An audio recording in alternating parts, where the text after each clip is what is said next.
On the day we were supposed to leave for our honeymoon, he handed me divorce papers.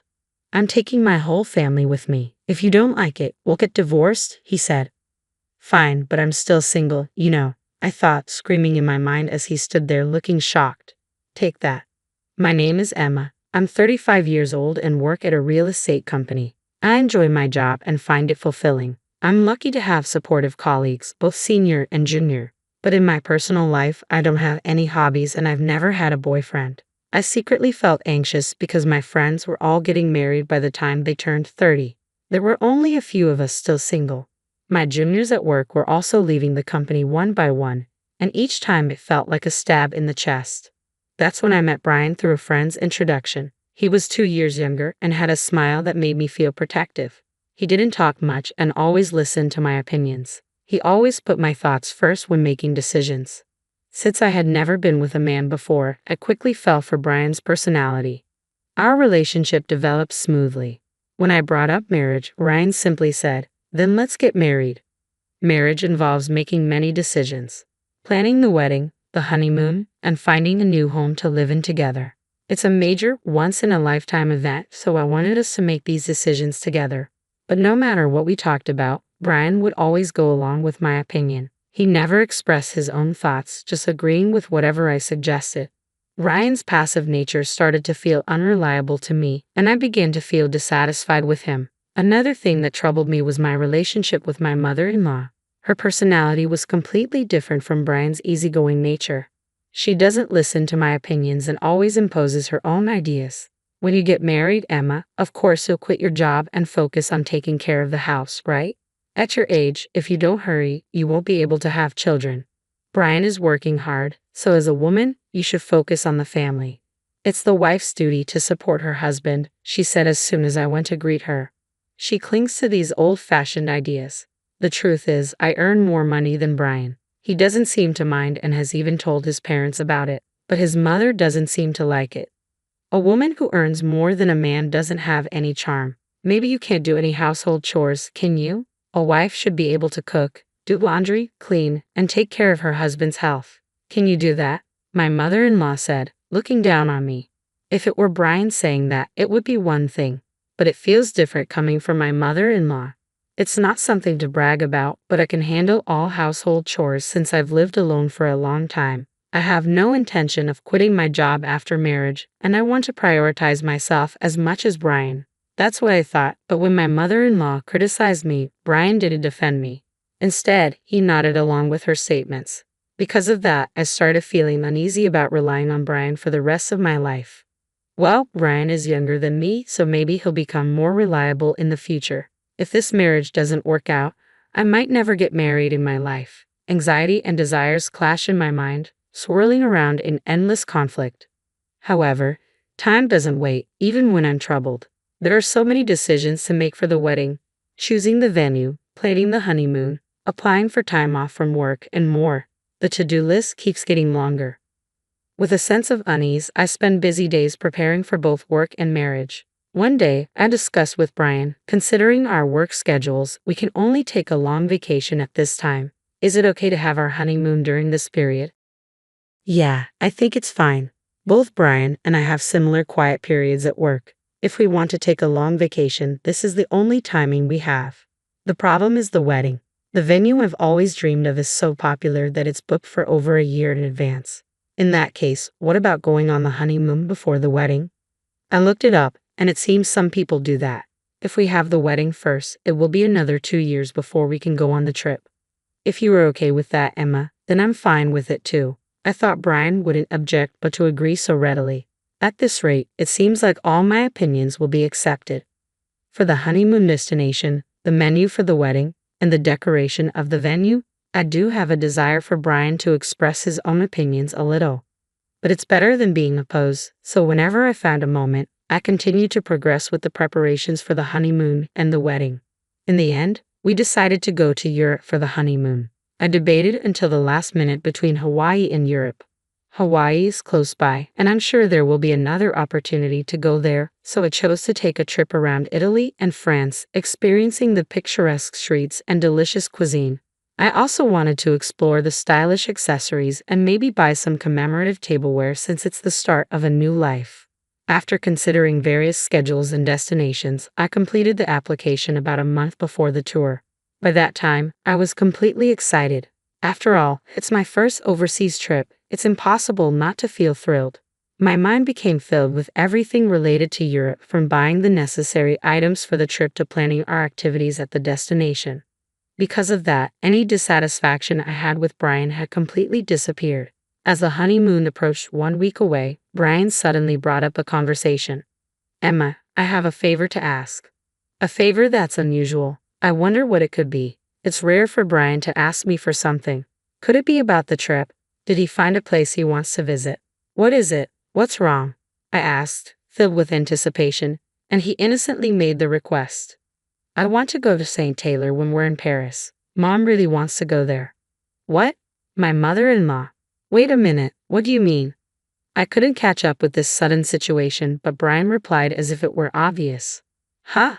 Since everyone is going, we'll all be together even during the trip, right?" "What do you mean by everyone? It's a honeymoon, so it's obvious that it's just me and you, the two of us going."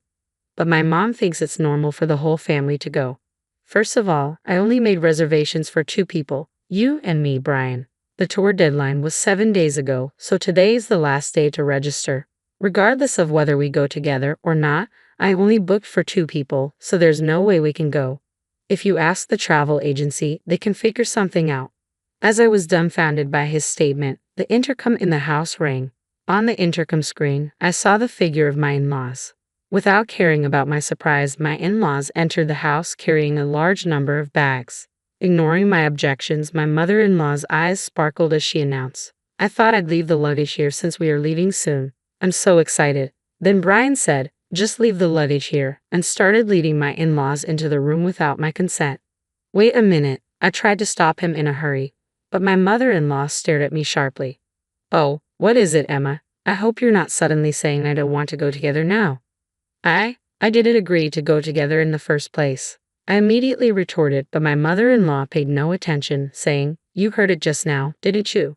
But Brian always thought we would go together with you, right?" In response to my mother-in-law's flattering question, Brian replied with a simple yeah. Taking advantage of his affirmation, my mother-in-law began to deny me. "It's normal for the husband's parents to go on the honeymoon. Though you have such common sense, I hope you won't have any unpleasant experiences during the trip, being with you. Since it's a special honeymoon, we want to make good memories, right? I'll make sure to drill common sense into you during this week before we go on the trip." It's supposed to be a special honeymoon. Drilling common sense into me, it felt like everything was being ruined. I clearly felt my blood boiling. "Mother-in-law, this is a honeymoon, you know? Normally it's supposed to be just the husband and wife going, right?" I desperately held my ground. If I continued to listen to my mother-in-law's side, it would affect the future. I wanted to avoid that at all costs. However, my mother-in-law stubbornly refused to compromise. Not only that, she started to deny me. "The husband's parents are supposed to go on the honeymoon together. It's just common sense. I can't believe you dislike being with us. I thought we would become a family, but our common sense is different. You don't like me, and nothing seems to match. How sad." As if she had been hurt herself, my mother-in-law lowered her eyebrows in an artificial manner. The end of her words, "how sad," contained an underlying smirk. I was convinced that she was deliberately trying to trap me. That's how certain I was. Even Brian, without questioning, began to blame me based on my mother-in-law's words. "Emma, what the hell? They're my parents. It's okay to go on a honeymoon together, isn't it?" "It's impossible. We've already made the reservations for 2 people.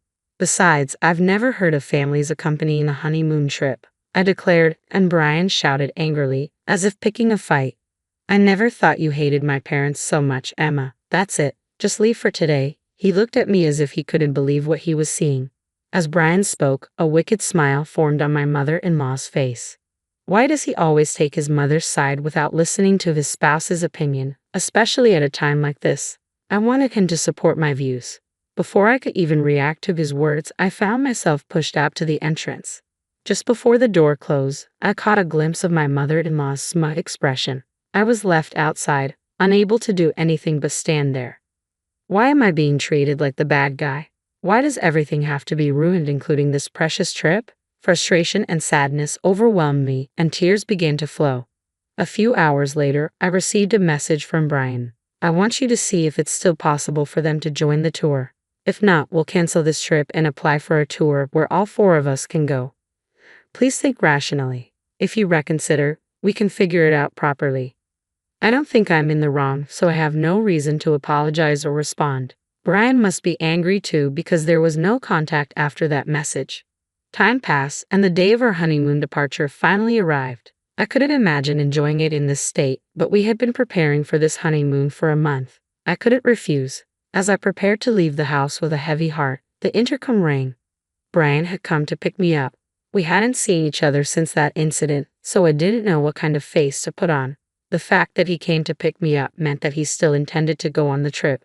But he didn't have a single suitcase with him. Instead, he handed me a divorce paper.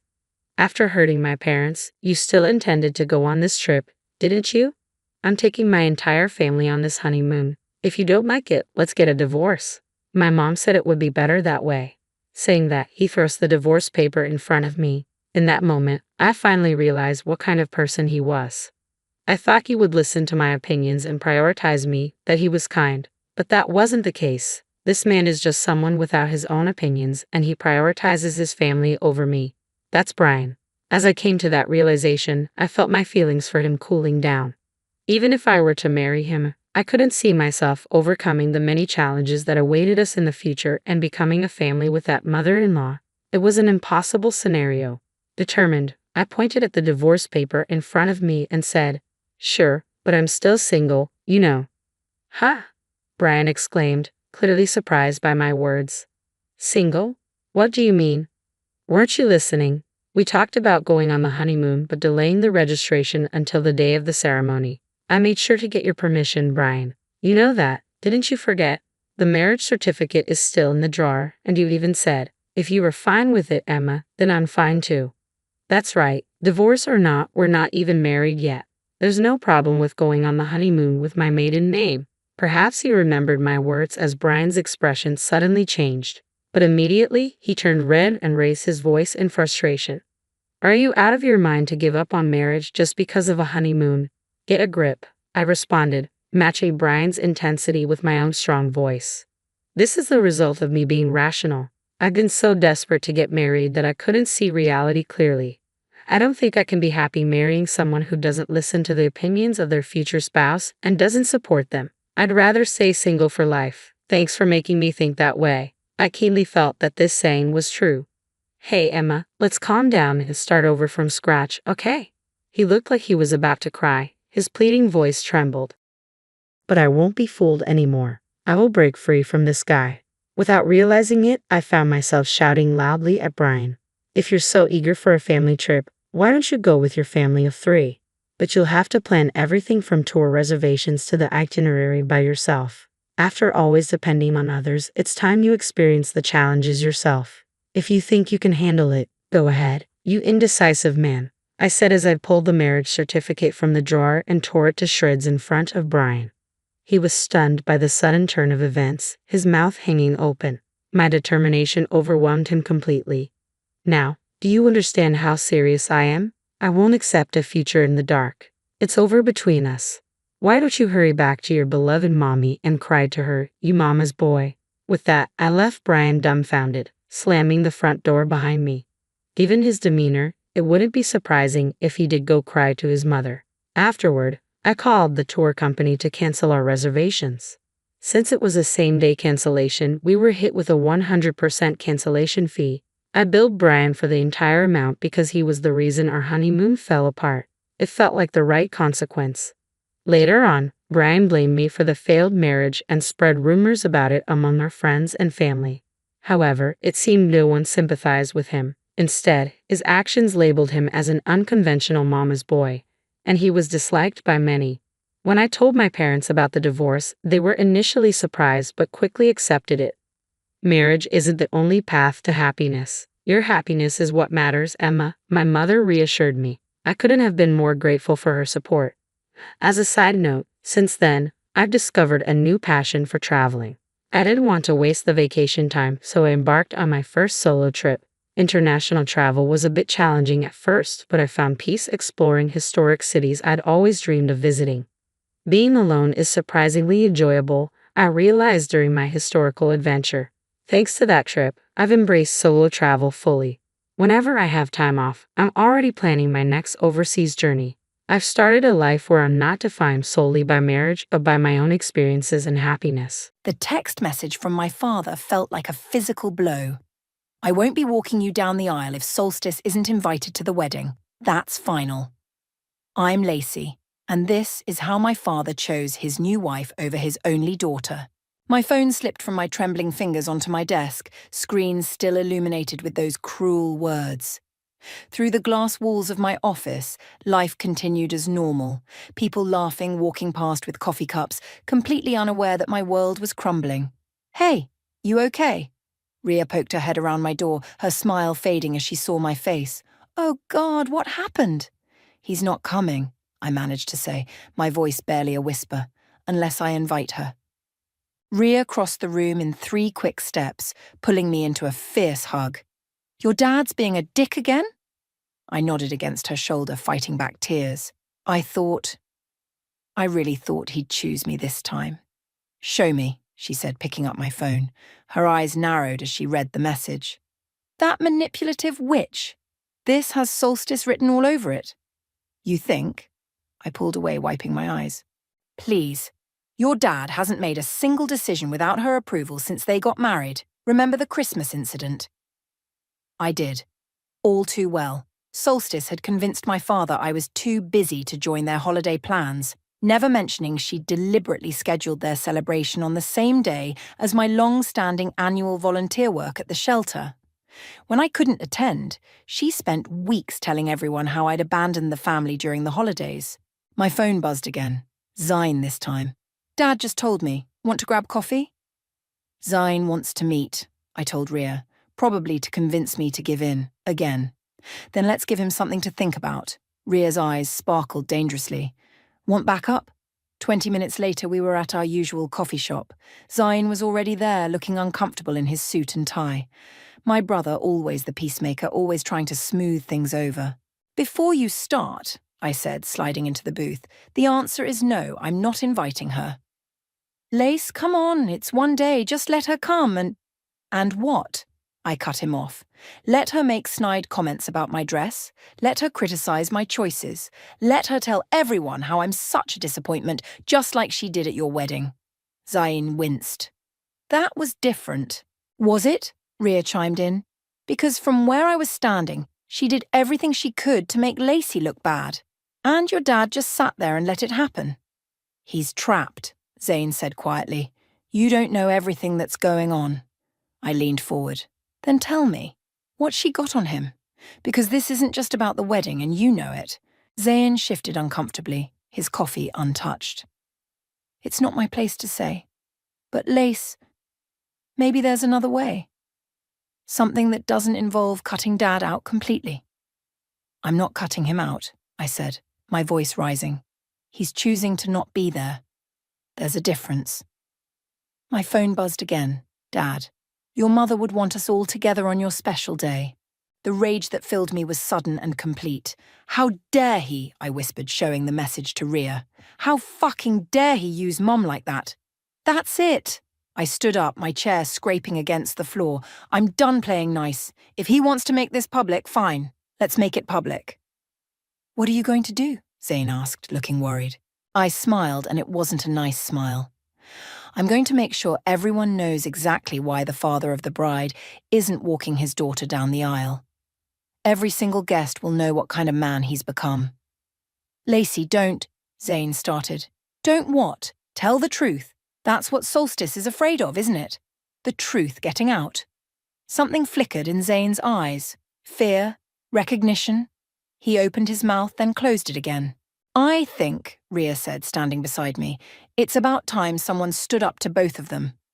I picked up my phone and typed out a response to my father. "Mum would want you to choose your daughter over your wife's ego. But we'll never know, will we? Because she's not here to tell us. Don't worry, though. I'll make sure everyone knows exactly why you're not walking me down the aisle. I hit send before I could change my mind. My hands were steady now, my mind clear. You're really going to do this? Zion asked quietly. I looked at my brother, seeing the conflict in his eyes. Watch me. Zion showed up at my apartment that evening unannounced. Pizza box in one hand, six-pack in the other. The peace offering was obvious, but I let him in anyway. You're making a mistake, he said, setting everything down on my kitchen counter. Hello to you too. I grabbed a beer, popping it open with more force than necessary. Did Dad send you? No. Solstice did. I froze mid-sip. What? She cornered me after work. Zion ran a hand through his hair, a nervous habit he'd had since we were kids. She's concerned about the family's reputation. Of course she is, I laughed bitterly. Heaven forbid people find out she's not the perfect stepmother she pretends to be. It's more than that, Lace. Zane wouldn't meet my eyes. She knows things. About Dad. About the company. What things? He shook his head. I shouldn't have said anything. No, you started this. What things, Zane?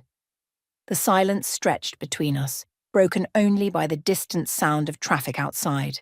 Finally, Zane spoke, his voice barely above a whisper. Remember when Mum died, and Dad's company almost went under? Yeah, he pulled off some miracle deal at the last minute. I frowned. What about it? It wasn't exactly legal. Zane looked sick. Solstice knows. She worked at the Regulatory Commission back then. The pieces started falling into place. She's blackmailing him. Not exactly, but she makes sure he knows she could destroy everything if she wanted to. I slammed my beer down. And you've known about this? All this time? What was I supposed to do? Zion exploded. Tell everyone?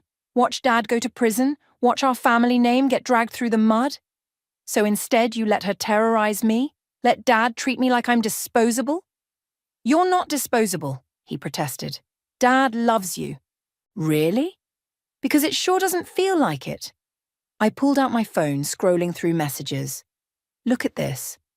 Last month, when she told everyone I skipped Dad's birthday dinner, I was in the emergency room with food poisoning. She knew that, Dad knew that, but they still let everyone think I just didn't show up. Zane shifted uncomfortably. She said you were faking it. And Dad believed her, over his own daughter. He doesn't know what to believe anymore. Zane's voice cracked. She's in his head, Lace, all day, every day. Little comments, subtle hints about what could happen if she ever felt unwelcome. My phone buzzed. A text from Wyatt. Just heard from your dad. You okay? No, I typed back. But I will be. Whatever you're planning, Zane said, watching me. Be careful. Solstice isn't someone you want as an enemy. Too late? I looked up at my brother.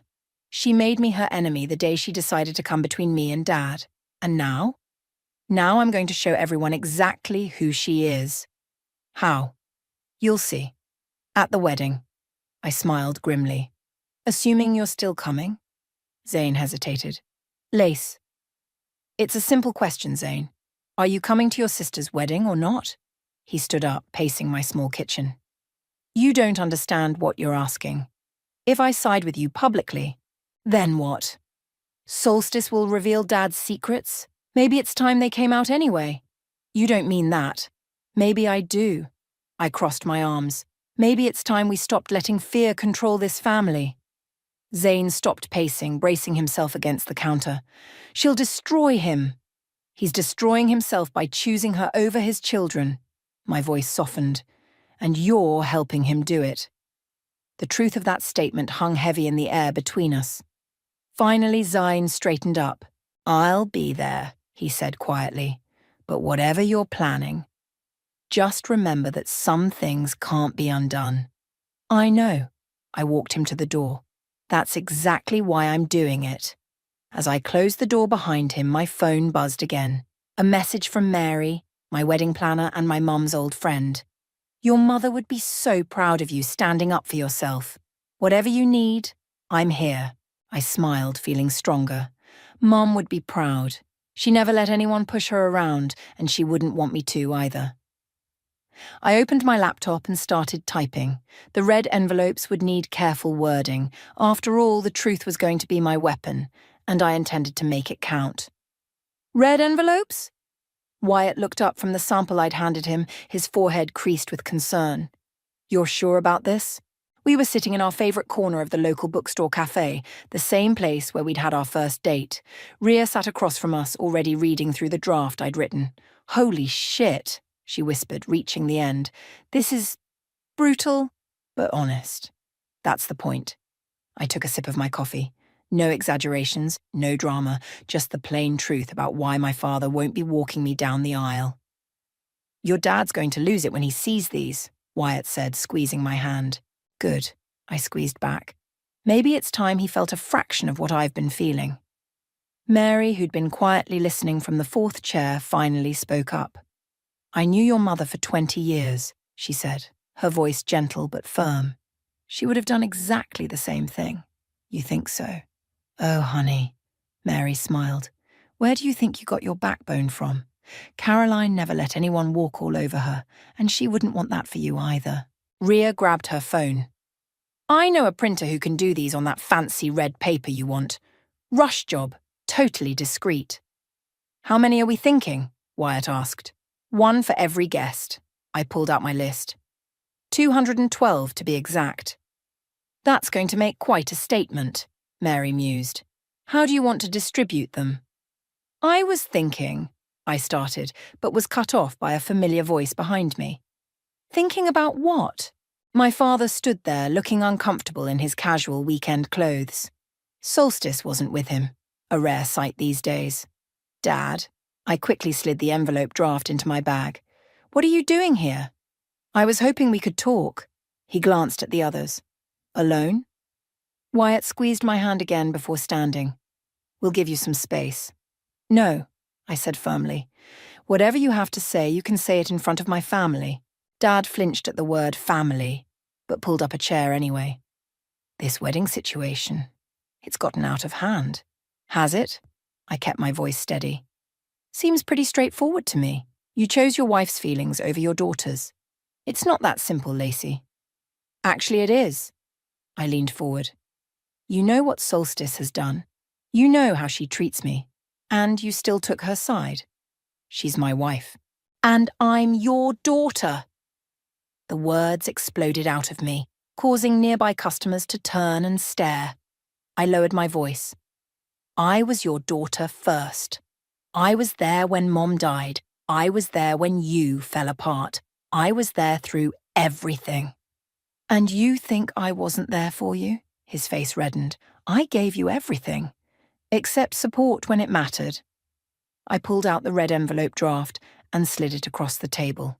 Here, a preview of what every guest will receive at my wedding. He opened it with trembling hands. I watched his face as he read, saw the colour drain from it. You can't do this, he whispered. Watch me. Lacey, please. His voice cracked. You don't understand what's at stake. I understand perfectly. I gathered my things. Zahn told me about the company, about what Solstice knows. Dad's head snapped up, panic in his eyes. He what? Yeah. Turns out your perfect wife is just a blackmailer in designer clothes. I stood up. But you know what? Maybe it's time everyone knew the truth. About everything. You'd destroy our family name, your brother's career, my legacy. You're destroying it yourself. I slung my bag over my shoulder. One cowardly decision at a time. Mary reached over and patted my father's hand. Sullivan, I've known you for decades. This isn't you. Caroline would be heartbroken to see what you've become. Dad pulled his hand away as if burned. Don't bring Caroline into this. Too late, I said. Mom's been part of this since the day you let another woman erase her memory from our family. I turned to leave, then paused. You have 3 weeks until the wedding, Dad. Think carefully about which side of history you want to be on. As we walked out, Rhea pulled out her phone. Calling the printer now. These envelopes are going to be fire. You okay? Wyatt asked softly. I watched through the window as my father sat alone at the table, still holding the red envelope, looking smaller than I'd ever seen him. No, I answered honestly, but I will be. One way or another, this ends at the wedding. Look at this, Rhea said, spinning her laptop around. Solstice worked at 3 different regulatory agencies in 5 years. Each time, she left right after major settlements with companies she was investigating. We were sprawled across my living room floor, surrounded by old papers, photos, and laptop screens. Mary had brought over boxes of my mom's old documents, and we'd been digging through them for hours. That's not suspicious at all, I muttered, reaching for another folder. Wait. Mary held up a yellowed envelope. This might be important. It's from your father's company, dated just before he met Solstice. Inside was a letter threatening legal action over financial irregularities. The same irregularities that mysteriously disappeared after Solstice entered the picture. She didn't just blackmail him, I realized. She orchestrated the whole thing. She was investigating Dad's company when Mom died. When he was most vulnerable, Mary finished, her face grim. Oh, Sullivan, you fool. My phone buzzed. Zine, Solstice is freaking out. Says Dad came home talking about red envelopes. What did you do? Showed him the truth. I typed back. Maybe you should too. The response was immediate. Coming over. 20 minutes later, Zane burst through my door looking frazzled. She's going through Dad's office. All of it. Every file, every document. Good. I handed him the letter Mary had found. Let her panic. He read it quickly, his face paling. Where did you get this? Mom kept everything, Mary said softly. She knew something wasn't right with the company's finances. She was trying to protect your father. And then she died, I added, and Solstice swooped in to save Dad from exposure. By blackmailing him? Zane collapsed onto my couch. This is insane. No, this is karma. Rhea turned her laptop around again. Look at her pattern. She finds vulnerable companies, threatens exposure, then mysteriously drops the investigations, usually right after getting something she wants. Like a wealthy husband, I suggested bitterly. My phone lit up with a text from Dad. We need to talk, please. No Solstice, no anyone. Just us. I showed the message to the others. It's a trap, Rhea said immediately. She'll be hiding around the corner or something. No, Zane shook his head. He means it. I've never seen him like this. He's scared. Good, I repeated. He should be. What are you going to do? Mary asked. I typed back. Tomorrow, 7 a.m., Mom's bench in the park. The bench where he proposed to Mom, I explained to the others. Solstice hates that place. She'll never follow him there. Be careful, Rhea warned. Cornered animals are the most dangerous. I'm done being careful. I started gathering the documents. I'm done tiptoeing around their feelings while they stomp all over mine. My phone buzzed again. Dad, I'll be there. Zane stood up, pacing. What if we're making it worse? What if she exposes everything? Then she exposes everything, I said firmly. Maybe it's time the truth came out anyway, all of it. The company is built on lies, I cut him off. Just like Dad's marriage to Solstice, just like every family dinner where we pretend everything's fine while she undermines me. I'm tired of lies, Zane. Mary reached over and squeezed my hand. Caroline would be so proud of you right now. Would she? I blinked back tears. Because sometimes I feel like I'm tearing the family apart. No, honey. Mary's voice was fierce. Solstice did that. Your father let her. You're just refusing to pretend it didn't happen. My phone lit up one more time. A message from Wyatt. Whatever happens tomorrow, I'm with you. All the way. I showed the message to Rhea, who grinned. Now that's a real man. Not like... She caught herself glancing at Zane. Sorry. Don't be. Zane picked up the letter again. You're right. We've all been cowards. Especially me. It's not too late to change that, I said quietly. He nodded slowly. No, it's not. He pulled out his phone and started typing. What are you doing? Emailing myself copies of everything we found tonight. He looked up, determination in his eyes. If we're doing this, we're doing it right. No more hiding. I hugged him, feeling for the first time like I had my brother back. Tomorrow then, Mary said, standing up, the beginning of the end. Or just the beginning, I replied, looking at the pile of evidence we'd gathered. Depends on Dad's choice. The morning fog still clung to the park when I arrived at Mom's bench. Dad was already there, looking older than I'd ever seen him, his shoulders hunched against the early morning chill. "You came," he said as I sat beside him. "You raised me to keep my promises." The words came out sharper than intended. "At least that's what you used to teach me." He flinched. "I deserve that. You deserve worse." Silence stretched between us, broken only by early morning joggers passing by and birds starting their day. "I found Mom's letter," I finally said. "The one about the company's finances." Dad's breath caught. "Lacey, did you know she was trying to protect you?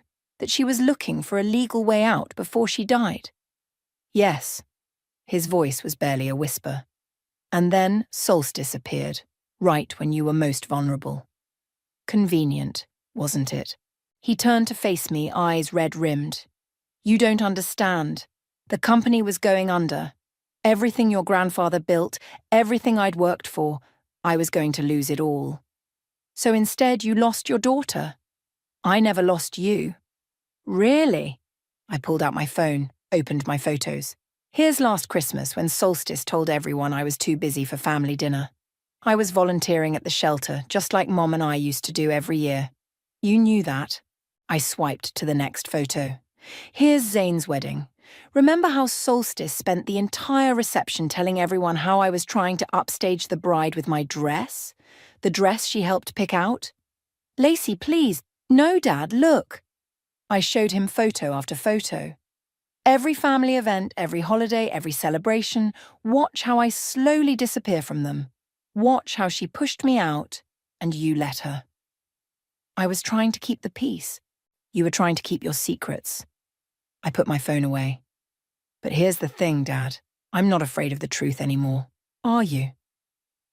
He stood up abruptly, pacing in front of the bench. "If this comes out, it won't just hurt me. The company employs hundreds of people. Your brother's career. Stop hiding behind other people." I stood too, facing him. "This isn't about them. This is about you choosing your wife's blackmail over your daughter's happiness." "That's not fair.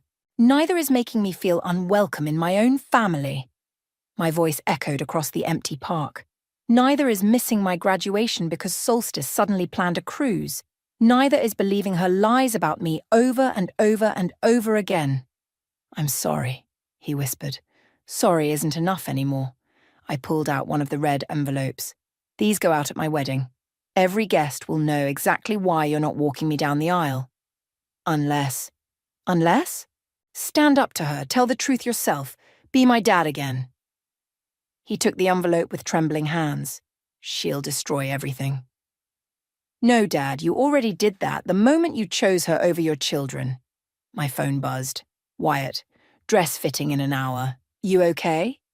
"I have to go," I told Dad. "My fiancé and I are planning our future, a future based on trust and honesty. Everything my childhood family used to be." "Lacey, wait." He grabbed my arm. What if I left her?" I gently removed his hand. "That's not enough anymore. The truth needs to come out. All of it. You need to make it right."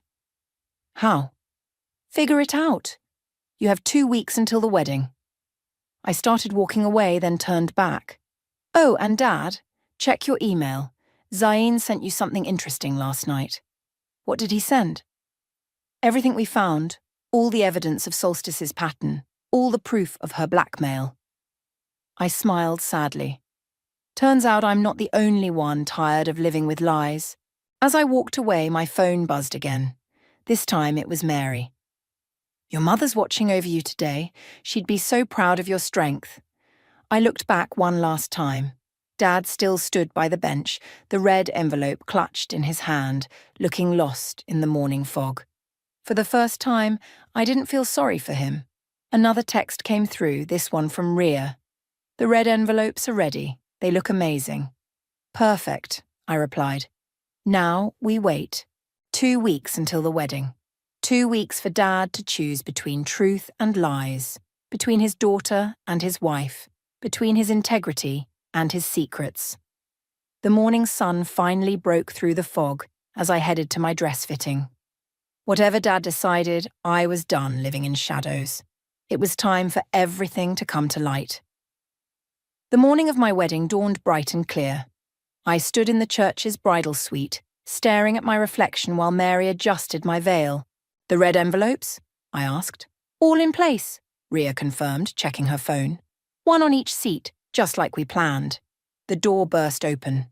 Solstice stood there, already dressed for the wedding, her face twisted with rage. "You little bitch," she hissed, waving one of the red envelopes. "How dare you?" "Get out!" Mary stepped between us, but Solstice shoved past her. "You think you can expose your father like this, destroy everything he's built?" I turned to face her, surprisingly calm. "No, that's your job, isn't it? The blackmail, the manipulation, the threats. I saved his company. You saw an opportunity and exploited it." I smoothed my dress. "Just like you did with all those other companies you investigated." Her face paled. "What are you talking about?" "We found everything, Solstice. Your pattern, your previous victims. Did you really think my mother wouldn't keep records?" "Your mother," she spat, "was a fool who didn't understand business." The room went deadly quiet. Even Solstice seemed to realize she'd gone too far. "Get out," I said softly, dangerously, "before I have security throw you out.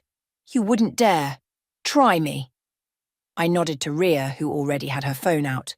"One call and everyone will watch you get dragged out of my wedding. Imagine the gossip." "Your father won't allow—" "My father isn't here yet." I stepped closer. "And you're not going to tell him about this little visit, are you? Because then you'd have to explain how you found out about the envelopes early." She glanced down at the envelope in her hand, realization dawning. "That's right," I continued. "You broke into the church last night to snoop. The security cameras caught everything. Wouldn't that make an interesting addition to the evidence? You're bluffing. Want to risk it?" We stared each other down until finally she crumpled the envelope in her fist and turned to leave. "This isn't over," she threatened. "Actually, it is." Zane's voice came from the doorway. He stood there in his groomsman's suit, looking every inch our father's son. "Step away from my sister." "Zane," she tried to smile. "Surely you understand." "I understand perfectly." He held up his phone. "I just sent Dad the security footage of you breaking in. He's on his way." Her face went from pale to ashen. Without another word, she pushed past him and fled. "You okay?" Zane asked, hugging me carefully to avoid wrinkling my dress. "Better than okay." I grinned. "Did you really send Dad the footage?" "Yup, along with everything else we have on her. Ball's in his court now." My phone buzzed. "Wyatt, just saw Solstice storming out. You all right?" "Never better," I texted back. "Get ready for fireworks." Mary finished adjusting my veil. "Whatever happens next, you look beautiful." "Thanks to you." I hugged her. "Mum would have loved this dress." "She would have loved seeing you stand up for yourself more." Mary wiped away a tear. "Now, are we ready to do this?" Ria checked her phone again. "Guests are being seated. Each red envelope is in place. No sign of your dad yet." "He'll come," Zane said confidently. "He has to choose now. No more hiding." Another text came through, this time from Dad. "I'm here. Can we talk before the ceremony?" I showed the message to everyone. "Want backup?" Ria offered. "No." I took a deep breath. "This needs to be between us." 5 minutes until we need to start," Mary warned. "That's all I need." I headed for the door, then turned back. "If you see Solstice trying to come back, we'll handle it," Zane promised. In the quiet hallway outside the main sanctuary, I could hear the murmur of guests, the soft music playing. This was it. The moment everything would change. Dad stood waiting, looking torn between pride and terror. In his hand was a red envelope unopened. "Well?" I asked quietly. "What's it going to be, Dad?" He looked down at the envelope, then back at me. "I made my choice," he said. And in that moment, I knew exactly what was about to happen. Dad held up the red envelope. "I don't need to read this," he said. "I already know what it says. The truth. And I just filed for divorce." His voice cracked. 20 minutes ago at the courthouse down the street. I stared at him, hardly daring to believe it. What about the company, your reputation? Some things are more important. He reached into his jacket and pulled out a stack of papers. I also submitted these to the Securities and Exchange Commission. Full disclosure of everything I did wrong, everything Solstice used against me. Dad, I'm probably going to face charges, he continued. The company will take a hit, but it's time to stop running from my mistakes. The wedding march began playing softly in the background. It's time, Mary called from down the hall. Dad held out his arm. If you'll still have me, I'd like to walk my daughter down the aisle. I took his arm, tears threatening to ruin my makeup. What made you decide? Your mother, he said simply. Last night, I went to her grave for the first time since Solstice. I realized Caroline would never forgive me for what I've become. We reached the sanctuary doors. Inside, I could see the red envelopes on every seat, waiting to be opened. Wait, I whispered to Mary. She nodded and signaled the musician to hold. Ria, I called softly. Get Zane. They hurried over, confusion on their faces. The envelopes, I said. Help me collect them, all of them. What? Why? Ria asked. I looked at my father, saw the tears in his eyes, the determination in his stance. Because sometimes the truth doesn't need to be forced. Sometimes people choose it on their own. We quickly gathered the envelopes while the guests watched curiously. As we finished, the sanctuary doors opened fully, and there stood Solstice. Sullivan, she called out, think about what you're doing. Dad didn't even turn around. I already have. Goodbye, Solstice. I'll destroy you, she threatened. No, he replied calmly. I'm done letting you destroy anything. A security guard appeared behind her. Mom, I need you to come with me. You can't? She started. Actually, we can. Zane stepped forward. Breaking and entering last night? That's a crime. So is blackmail. The police are very interested in talking to you about your pattern of investigating companies. She looked around wildly but found no allies. Even her usual society friends in the pews were turning away, embarrassed to be associated with her. As she was led away, Dad squeezed my arm. Ready? The wedding march began again.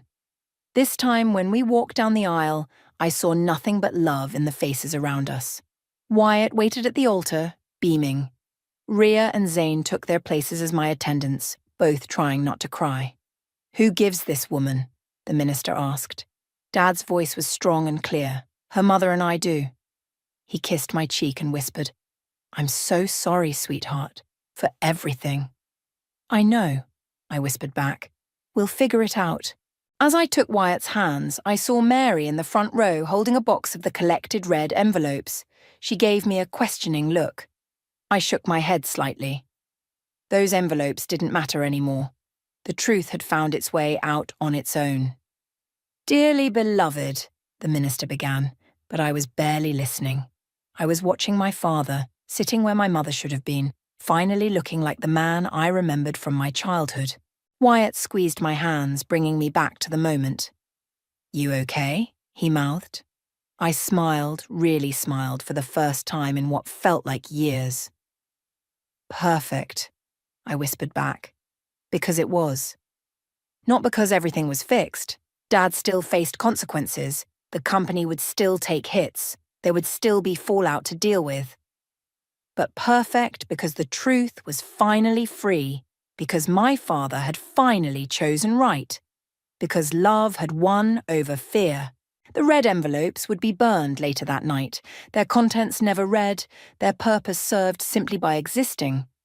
Sometimes the threat of truth is enough to make people face it on their own. I do, I said when the time came, looking into Wyatt's eyes and seeing our future. One built on honesty, trust, and real love. In the front row, Dad wiped away tears, finally free from the chains of his secrets. The bonfire crackled in Mary's backyard as I tossed the last red envelope into the flames. Dad stood beside me watching the paper curl and blacken. Never did read what was in them, he said quietly. You didn't need to. I leaned against his shoulder. You chose truth on your own. The wedding reception was still going strong inside, but we'd slipped away for this private moment. Wyatt understood. He always did. The SEC wants me to testify, Dad said, watching the flames, about Solstice's pattern with other companies. I heard. Zane told me they found 5 other CEOs she'd blackmailed. 6, actually. He smiled grimly. They found another one this morning. She's going away for a long time. The back door opened and Zane emerged with 3 glasses of champagne. Mom's favourite, he said, handing them around. Remember how she used to say we should always face hard times with bubbles? Because the bubbles remind us that everything rises eventually, I quoted, raising my glass. To Mom. To Mom, they echoed. I visited her grave yesterday, Zane said. Left her favourite sunflowers. I know, I smiled. I saw them when I went this morning. Dad cleared his throat. The company board meets tomorrow. They'll probably ask for my resignation. Probably, Zane agreed. But the truth is worth it, right? Worth everything. Dad pulled out his phone, showed us the screen. Look what Mary found in your mother's old papers. It was a letter dated just before Mom died. In it, she'd written about her suspicions regarding the company's finances, but more importantly about her faith that Dad would do the right thing when the time came.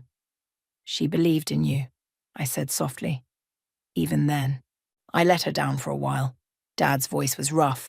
Let you both down, but I'm going to spend the rest of my life making up for it. The back door opened again. This time it was Rhea, grinning mischievously. You guys need to come see this. Someone sent Solstice's greatest hits to the local news. They're running a special report on corporate blackmail. We hurried inside just in time to see Solstice's mugshot flash across Mary's TV screen. The reporter was detailing her history of targeting vulnerable companies and executives. Who leaked it? I asked, though I had a pretty good idea. Rhea's grin widened. Let's just say Mary had copies of everything your mum saved, and she knows people at every news station in town. That's my girl, Dad laughed, surprising us all. Caroline would be proud. The door chimed and Wyatt went to answer it. He came back with a courier envelope. Special delivery for the bride. Inside was a letter from the district attorney's office. I read it aloud. In light of Mr. Kennedy's voluntary disclosure and cooperation, we are recommending minimal penalties. They're going easy on you, Zane asked Dad. Not easy, just fair. Dad took the letter, read it himself. Community service, financial penalties, some restrictions on future business dealings, but no jail time. Because you chose to come forward, Mary said from the doorway. Because you chose your family over fear. The news report continued, showing Solstice being led away in handcuffs. The reporter mentioned that more victims were coming forward every hour. Turn it off, I said. This is supposed to be a wedding reception. Wyatt obliged, then pulled me onto the dance floor where other couples were swaying to the music. Over his shoulder, I watched Dad ask Mary to dance, saw Zane and Rhea joining them. Happy? Wyatt asked. More than. I kissed him softly. Thank you for standing by me through all of this. Always will. He spun me gently. Though I have to admit, when you first told me about the red envelope plan, I thought you were crazy. Sometimes crazy works. I glanced at Dad, saw him laughing at something Mary said. Sometimes it's exactly what people need to find their way back to themselves. The music shifted to Mum's favourite song. Dad caught my eye across the room, smiled through his tears. May I cut in? He asked Wyatt. I believe I owe my daughter a proper father-daughter dance. As we danced, I realised something. The red envelopes had never really been about revenge. They'd been about hope. Hope that given the choice between truth and lies, between love and fear, people would choose right. I love you, Dad, I said. I love you too, sweetheart. He held me closer. Thank you for not giving up on me. Outside, the bonfire consumed the last of the red envelopes. Their purpose served not by what they contained, but by what they represented. The power of truth to set us free. The morning of my wedding day, I found my father's old pocket watch hidden in my bouquet, the silver timepiece that had been missing since his death 3 months ago. now sat nestled between white roses and baby's breath, its familiar weight as condemning as a loaded gun. My name is Eleanor, and I wasn't supposed to find that watch until after I said, I do. I knew this because I'd overheard Ben, my soon-to-be husband, discussing it with Lisa last night. Your dress looks perfect, Abigail said, adjusting my veil in the mirror of the bridal suite. Ben won't know what hit him. If only she knew how right she was. Thanks, Abby. I smiled, running my fingers over the watch's scratched surface. Did you know my father used to say timing was everything? Roland was full of cryptic sayings like that, she laughed. Remember when he'd make us solve riddles before we could have dessert? The memory stung. Dad's puzzles weren't just games. They were lessons. One of his favorites was hiding things in plain sight, teaching me that sometimes the truth sits right under your nose. Like how Ben had been hiding his true nature under that perfect smile. A knock at the door made us both turn. Eleanor? Lisa's voice carried through the wood. Can I come in? I have your something borrowed. My heart clenched, but I kept my voice steady. Come in. Lisa entered, radiant in her maid of honor dress, holding a delicate pearl bracelet. Her hands trembled slightly as she approached. This was my grandmother's, she said, not quite meeting my eyes. It's beautiful, I replied, extending my wrist. As she fastened the clasp, I noticed a faint mark on her neck, one that matched the shape of Ben's favorite cologne. I can't believe you're getting married, Lisa whispered, her guilt hidden behind a bright smile. We've come so far since playing in your father's library. Yes, we had. Far enough for her to sleep with my fiancé while helping him scheme for my inheritance. Remember how Dad would leave those elaborate treasure maps? I asked, watching her reflection in the mirror. Each clue leading to the next until we found whatever he'd hidden. Lisa's smile faltered. He always did love his games. He did. I tucked the pocket watch into my bodice, and he taught me everything he knew about them. Another knock, this time my Uncle George. It's time, sweetheart. Just a minute, I called out, then turned to Lisa. Would you check if the photographer is ready? I need a moment with Abby. Once Lisa left, Abigail grabbed my hands. Eleanor, you're shaking. Are you okay? I squeezed her fingers. Did you do what I asked? She nodded. Dallas has the envelope. He'll open it exactly when you signal. Perfect. I took a deep breath, smoothing my dress. Dad always said, revenge is a dish best served with witnesses. Eleanor, Abigail's voice dropped to a whisper. Are you sure about this? You can still call it off. I met her concerned gaze in the mirror. 3 months ago, my father died and left me a map. Not just any map, his last game, his final lesson. 2 weeks ago, I solved it. And you know what I found? I pulled out the watch, clicking it open to reveal a hidden compartment. Proof. Proof that Ben's been playing his own game, with Lisa's help. The photos. And the messages, all dated before Dad died. I closed the watch with a snap. They thought they were so clever, waiting until after the funeral to start their affair. But Dad knew, he knew, and left me everything I needed to understand why Ben suddenly proposed 3 days after the reading of the will. The wedding march began to play faintly through the doors. Abigail squeezed my shoulder. Your father would be proud, you know. You're as cunning as he ever was. I stood, straightening my spine. He taught me that sometimes the best revenge isn't about destroying your enemies. I smiled, thinking of the surprise waiting in Dallas's envelope. It's about letting them destroy themselves. Places, everyone. The wedding coordinator's voice chirped through the door. I took one final look in the mirror, seeing my father's determination reflected in my eyes. The same eyes that had cried when Ben proposed. Not from joy, but from finally understanding Dad's last message. The truth, my dear Eleanor, is like water. No matter how hard they try to hold it back, it always finds its way out. Ready? Abigail asked, holding the door. I touched the watch through my dress, feeling its steady tick against my heart. I've been ready since I found this watch in Ben's study last night, right where Lisa helped him hide it. The doors opened, and I stepped into the hallway, ready to walk down the aisle toward the man who thought he was about to win everything. Little did he know, Dad's final game was about to come to an end. And I was holding all the winning pieces. The wedding march echoed through the church as I stood at the entrance, my uncle's arm linked with mine. Ahead, 200 guests filled the pews, their heads turning to catch their first glimpse of the bride. Ben stood at the altar, handsome in his tuxedo, beaming with what anyone else would mistake for love. "Last chance to run," Uncle George whispered, patting my hand. I squeezed his arm. Not a chance. The procession began. Lisa walked ahead of me, each step precise and practiced. She'd always been good at performing. 14 years of friendship had taught me that much. I caught Dallas's eye as I passed the third row. He nodded slightly, patting his jacket pocket where I knew the envelope waited. My heart raced, but my steps remained steady. "You look beautiful," Ben mouthed as I approached. Behind him, the priest smiled warmly, unaware of the storm about to break. My phone buzzed in the hidden pocket Abigail had sewn into my dress. Perfect timing. "Sorry," I whispered, loud enough for the front rows to hear. "I should check that. It might be about Dad's estate." Ben's smile tightened. "Surely it can wait." "The lawyers were very specific about timing," I said, pulling out my phone.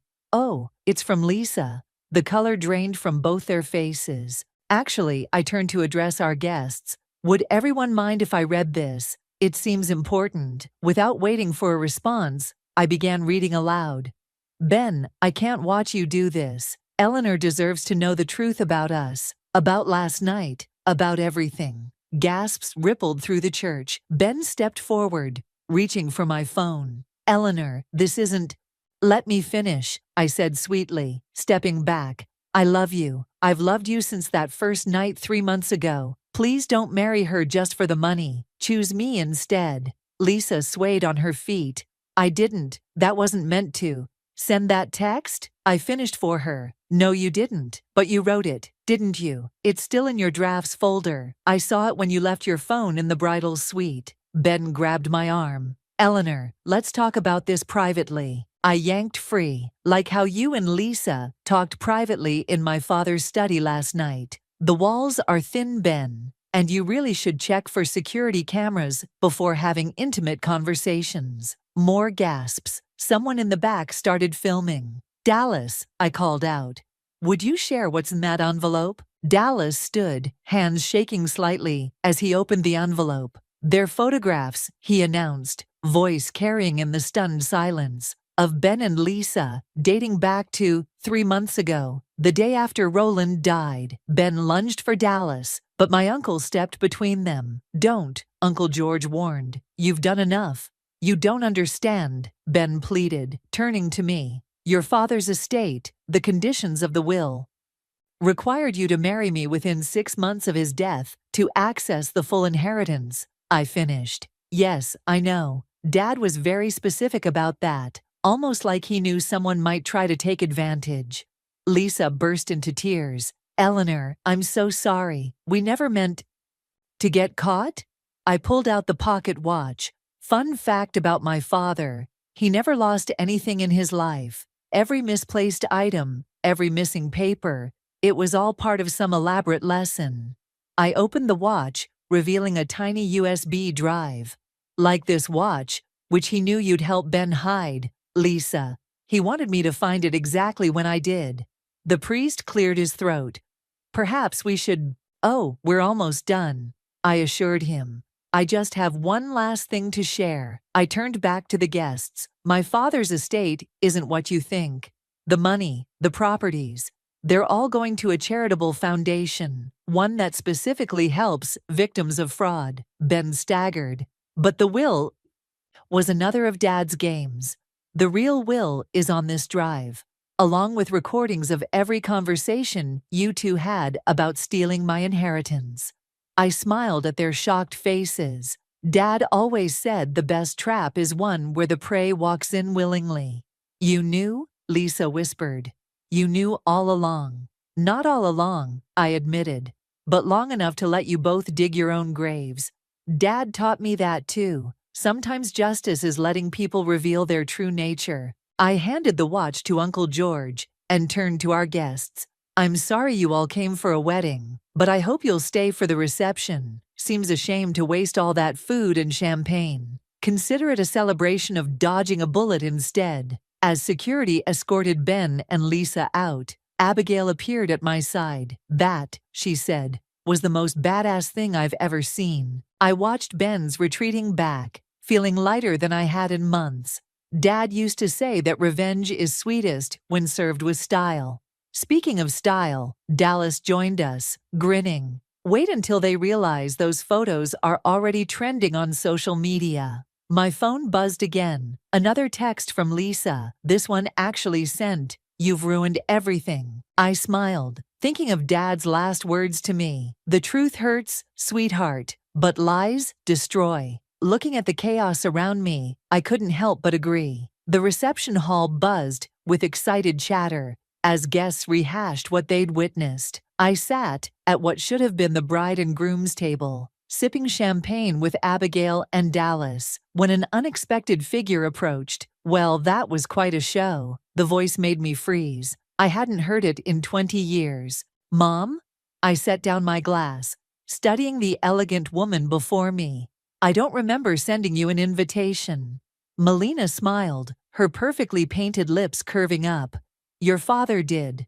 Before he died." "Of course he did." I laughed bitterly. "Another piece of his grand puzzle? May I?" She gestured to an empty chair. When I nodded, she sat, smoothing her navy dress. "You're so much like him. The way you orchestrated everything today." Pure Roland.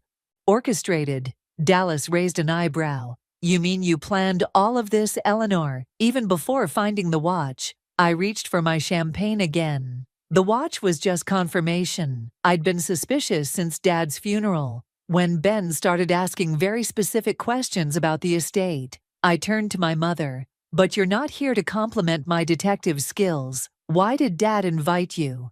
Melina pulled an envelope from her purse. "Because he knew you'd need this today." Another letter. I was getting tired of surprises. "Better." She slid it across the table. Proof that Ben's been running this same scheme before, 3 times, to be exact. The envelope contained newspaper clippings and court documents. 3 different women, 3 broken engagements, all involving inheritance claims. "Holy shit," Abigail whispered, reading over my shoulder. "He's a professional con man." "Was," Melina corrected. "Your father made sure this would be his last attempt." "How did Dad know?" I asked, spreading out the papers. "Because I told him." Melina's voice softened. "When I recognized Ben from a fraud investigation I was working on." I looked up sharply. "You're an investigator?" "Private investigator, specializing in romance scams. It's why I left." She met my gaze steadily. "Your father was working on something dangerous back then. He asked me to choose between my career and my family. I chose wrong." A waiter approached with fresh champagne. I waited until he left before responding. "So you've been what? Watching me from afar?" "Watching over you," she corrected.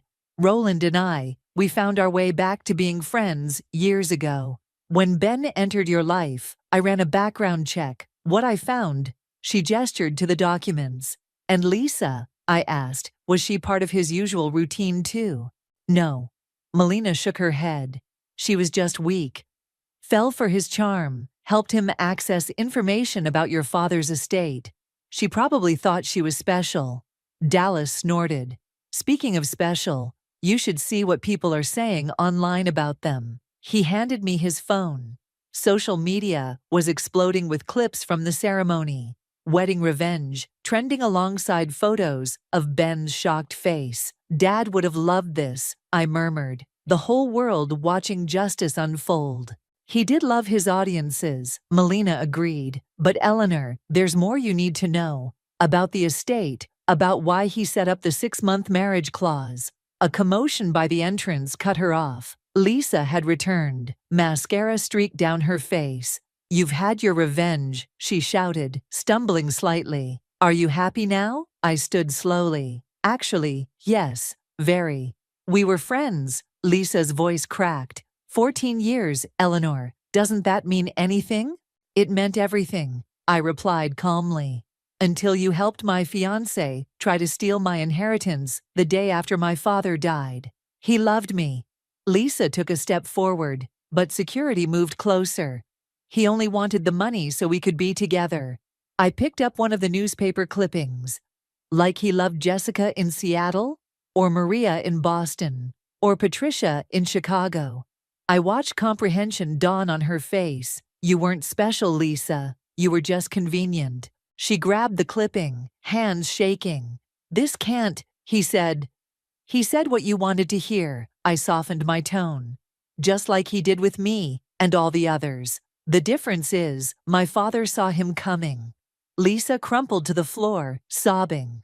As security helped her up, she looked at me one last time. I really am sorry. I know. I sat back down, suddenly exhausted.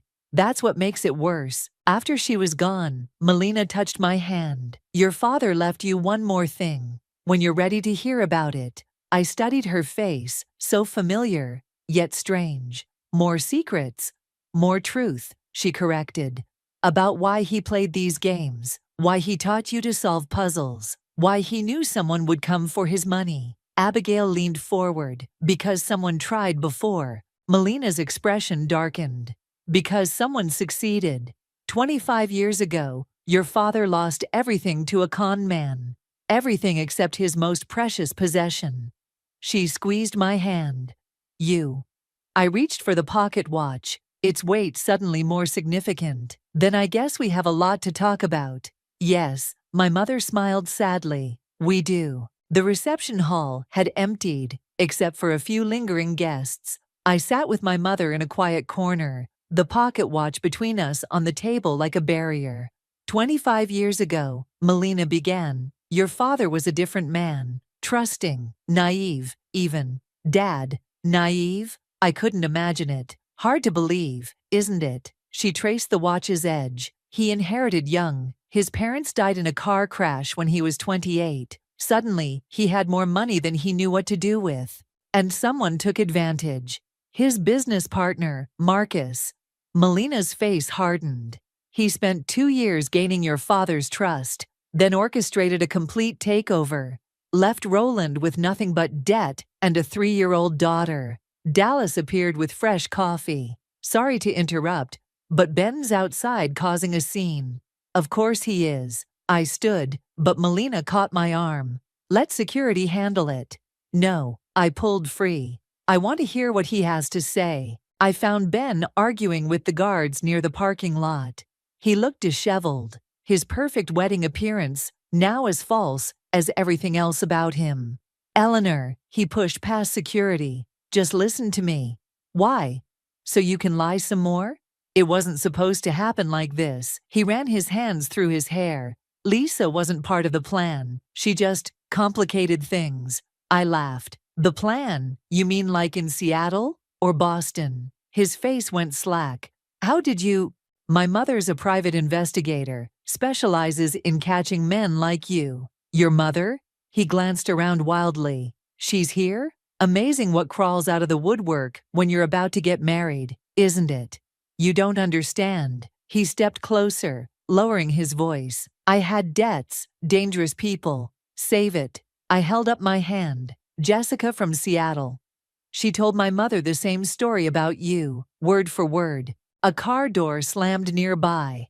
Lisa emerged, looking more composed than before. Perfect timing, I called out. Ben was just explaining how you complicated his plans. Lisa froze. What? Tell her, Ben. I crossed my arms. Tell her about the other women, the other inheritances.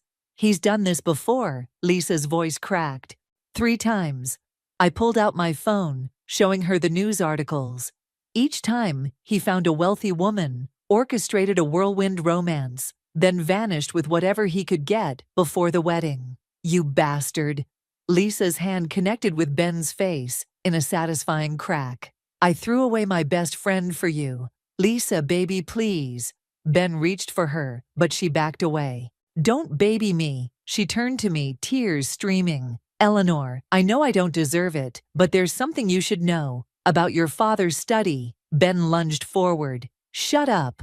There's a safe, Lisa continued, dodging him. Behind the painting of the lighthouse. Ben made me help him look for the combination. I smiled.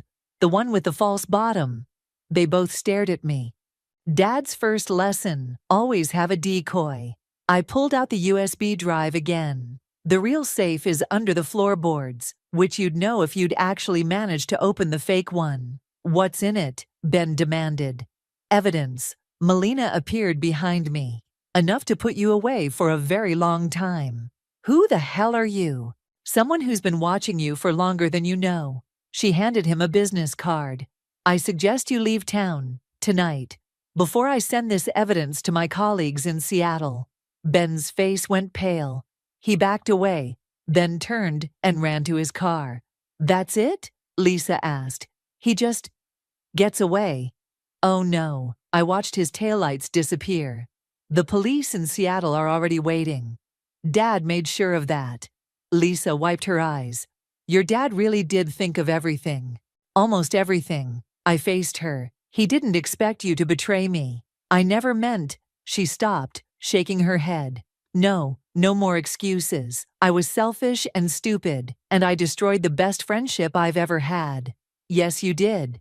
The thing is, Lisa continued, when I was helping Ben search the study, I found something else, a letter, addressed to you, about your mother. Melina stiffened beside me. I know about the letter, I said. Dad left it with the USB drive. No, this was different. It explained why she really left. Lisa glanced at Melina. It wasn't just about her career choice. It was about Marcus. Marcus? I turned to my mother. The man who stole Dad's money. Melina's face had gone white. We should continue this inside. No. I stood my ground. Tell me now. What does Marcus have to do with you leaving? Because, Melina whispered, he was my brother. And he's the reason I became a private investigator, to stop him from doing to other families what he did to ours. The pocket watch felt heavy in my hand, as pieces of my father's puzzle clicked into place. This wasn't just about Ben or Lisa, or even my inheritance. This was about something much bigger, and we were just getting started. Back in my father's study, I watched Melina pace between the towering bookshelves. The room still smelled like him, leather, old paper, and pipe tobacco. Marcus was brilliant, she said, running her fingers along the spines of leather-bound books. And cruel, he could charm anyone into anything. Like brother, like sister, I couldn't keep the bitterness from my voice. I deserved that. She stopped at Dad's desk. But I never charmed your father. I fell in love with him, despite knowing what Marcus planned. Which was what, exactly? To take everything. She picked up a framed photo of me as a child, sitting on Dad's lap. Roland's parents left him a fortune, but more importantly, they left him connections, business relationships Marcus could exploit. Abigail appeared in the doorway. Sorry to interrupt, but Dallas just got word from Seattle PD. They arrested Ben trying to board a flight to Mexico. Good, I turned back to my mother. Continue. I was supposed to help Marcus, she said, setting down the photo. Get close to Roland, find his weaknesses. Instead, I warned your father, but it was too late. Marcus had already set his plan in motion. So you ran? The accusation hung heavy in the air. I left to track Marcus, to stop him from doing it again. She pulled out her phone, showing me a database of faces. Every con artist, every scammer I've caught. It was all to make up for what my brother did. Except Marcus himself. He's good at disappearing, she sighed. Until now. I sat up straighter. What do you mean? Your father's last message to me. She pulled out an envelope, weathered and creased. Marcus is back in town. Has been for months. The letter Lisa mentioned. No, this is different. She handed me the envelope. Roland wrote this the day before he died. I opened it with trembling fingers. Melina, he's found me. More importantly, he's found Eleanor. Watch Ben. He's Marcus's protege. The wedding is their endgame. Keep her safe. R. Ben works for Marcus, my voice cracked. Worked, Melina corrected. Marcus trains young con men, sets them up with marks, takes a cut of their scores. Ben was his latest project. A noise from the hallway made us turn. Lisa stood there, pale but determined. I can help, she said. I know things about Ben's operation, about Marcus. Haven't you helped enough? Abigail stepped between us. Let her speak, I said quietly. Lisa entered, clutching her phone. Ben kept records, photos, messages, meeting locations. He was paranoid about Marcus betraying him. She laughed hollowly. Ironic, right? Show me, Melina demanded. Lisa pulled up a series of encrypted messages. Ben gave me his password last night. Said I might need it if things went wrong. He was planning to run, I realized, even before I exposed him. With me, Lisa whispered. He promised we'd start over somewhere else. I was stupid enough to believe him. Melina studied the messages. These are Marcus's protocols, meeting spots, code words. This could help us find him. Why would you help us? I asked Lisa. Because I owe you, she met my eyes. And because Ben used me just like he used you. Like Marcus used all of us. My phone buzzed. A text from Dallas. You need to see the news, now. I pulled up a local news site. The headline made my blood run cold. Local business mogul found dead in hotel room. Marcus, Melina breathed, reading over my shoulder. He staged his own death. How can you be sure? Because this is what he does. She grabbed her coat. He's making his exit, which means he's coming for the money, I finished. Dad's real fortune. What real fortune? Lisa asked. I thought it all went to charity. I walked to the lighthouse painting, swinging it aside to reveal the fake safe. Dad's last puzzle. The charity foundation is real, but it's not getting everything. I knelt, prying up the floorboard beneath the safe. There's another account, one Marcus never found 25 years ago. Inside the hidden compartment lay a single key card. Offshore? Melina asked. I nodded. Dad's insurance policy. He knew Marcus would return someday. So what now? Abigail asked. I stood, clutching the key card. Now we set a trap. Marcus thinks he's orchestrating some grand finale. I smiled, feeling my father's spirit in the room. Let's give him one he'll never forget. Eleanor, Melina warned. Marcus is dangerous. So am I. I pocketed the card. Dad taught me every trick, every puzzle, every game for a reason. He knew this day would come. Lisa stepped forward. I know I don't deserve to ask, but let me help. Please, let me make this right. I studied her face, the guilt, the determination, the fear. Okay, I said finally. But remember, betray me again, and what I did to Ben will look like a kindness. She nodded solemnly. Good. I turned to my mother. Time to finish what you started 25 years ago. Outside, thunder rolled across the sky. A storm was coming, and we would be ready. The storm raged outside as we gathered in my father's study, preparing our trap. Dallas had brought his laptop, and Lisa was logging into Ben's accounts. There, Lisa said, pointing to a calendar entry. Marcus has a standing reservation at the Golden Crown Hotel every Thursday, private dining room. Tomorrow, Melina noted. Convenient. Too convenient, I agreed. He wants us to find this. Abigail leaned forward. So we're walking into a trap. No, I smiled. He's walking into ours. I pulled out my father's pocket watch. Dad left us everything we need. We just have to follow his breadcrumbs.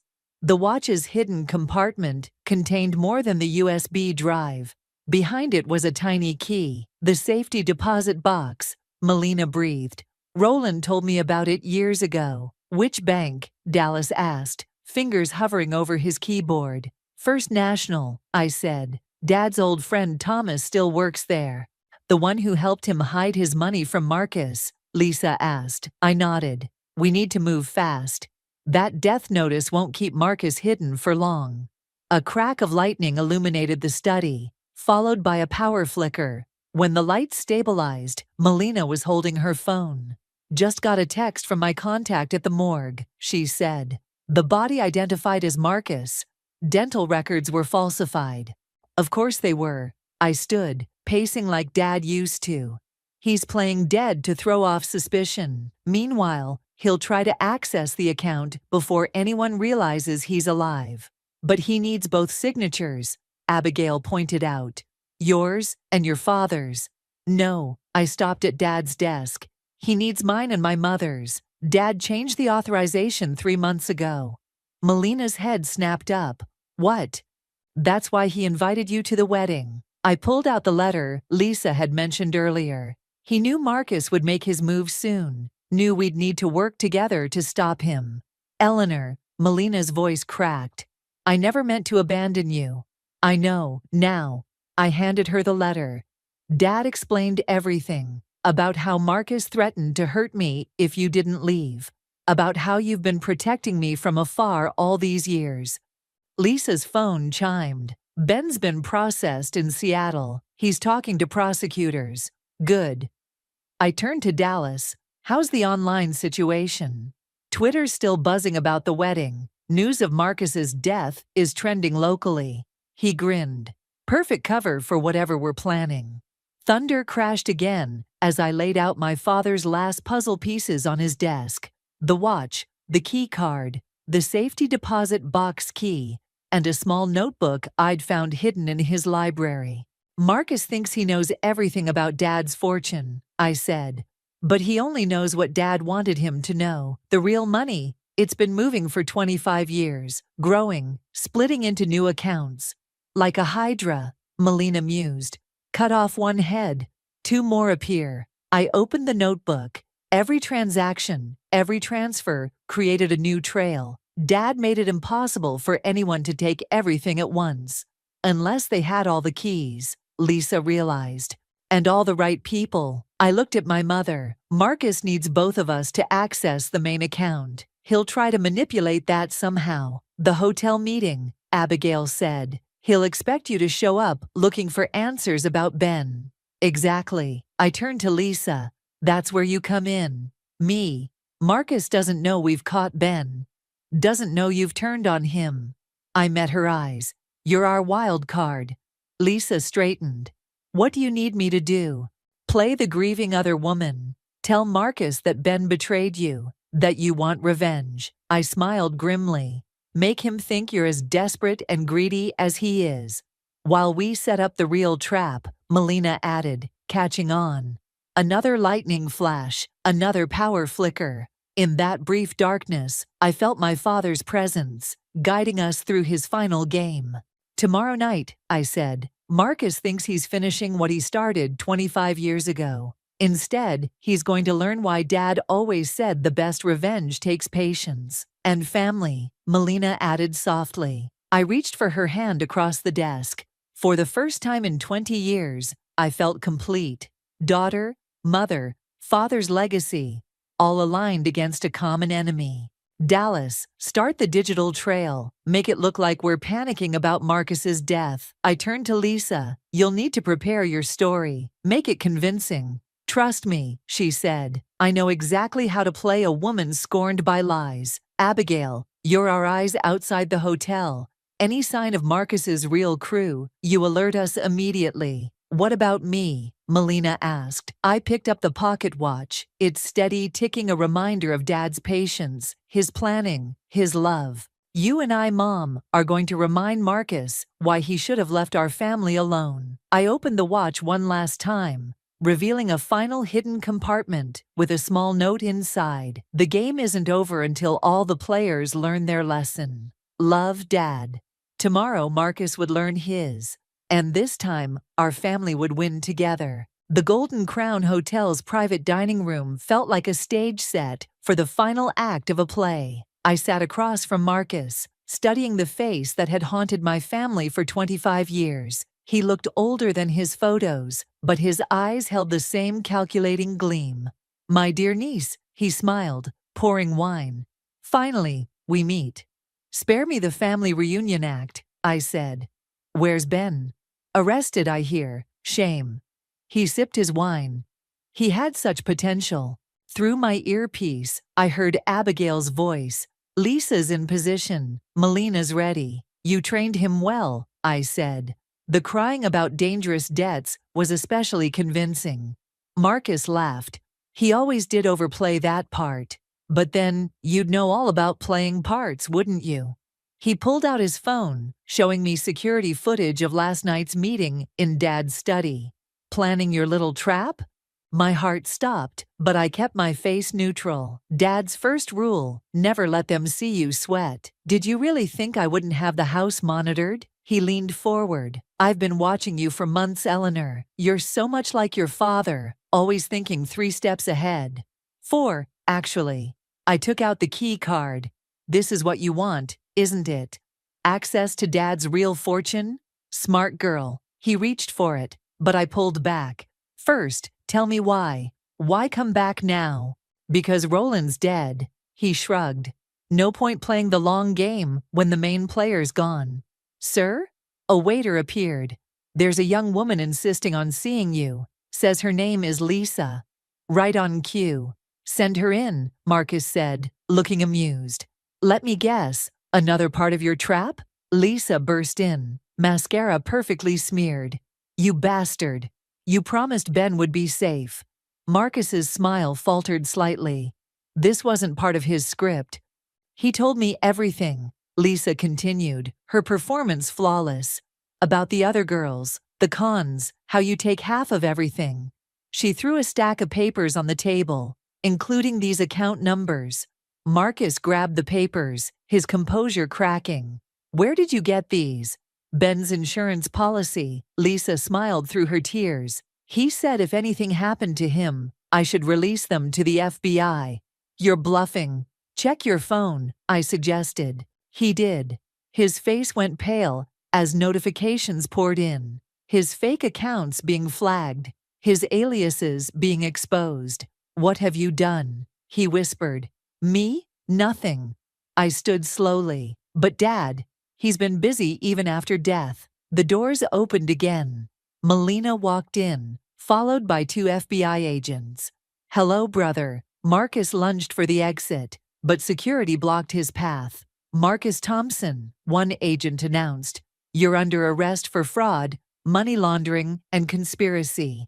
You can't prove anything, he snarled.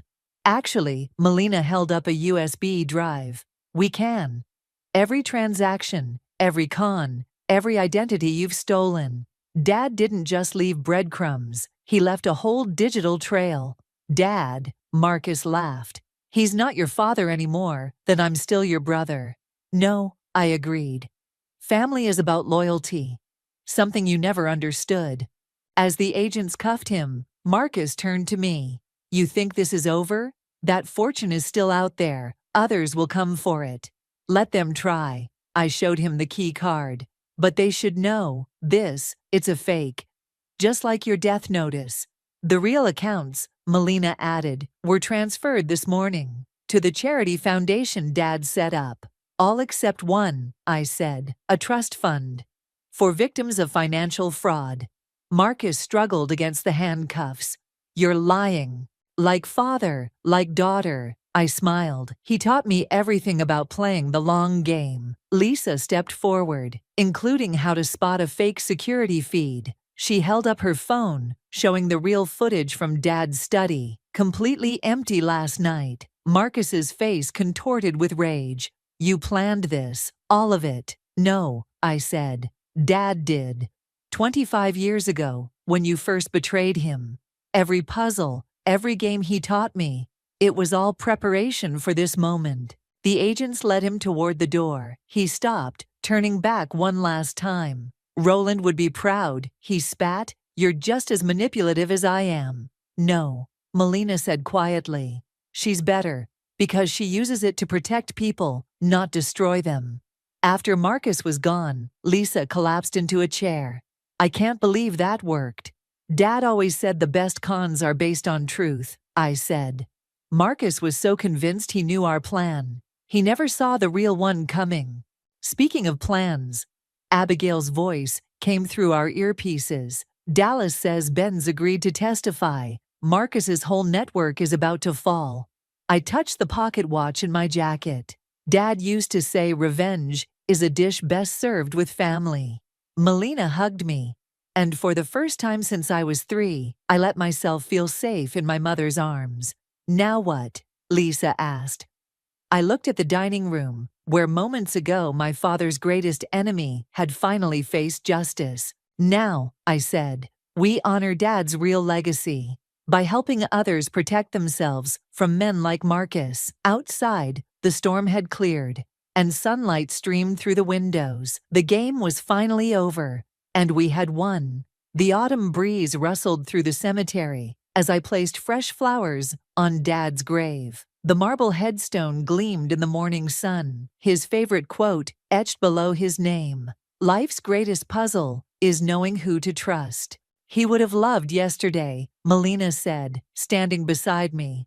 The look on Marcus's face when he realized he'd been outplayed by his own sister and niece. I smiled, touching the headstone, using his own tactics against him. My phone buzzed, a news alert about Marcus's arrest. The story had exploded overnight, with dozens of his former victims coming forward. Ben's testimony had opened a floodgate of evidence. Eleanor? Lisa's voice carried across the cemetery. She approached cautiously, holding a small box. I found this in Ben's apartment. I think it belongs to you. Inside the box was a collection of photographs. Me and Lisa, growing up, playing in Dad's library, solving his puzzles together.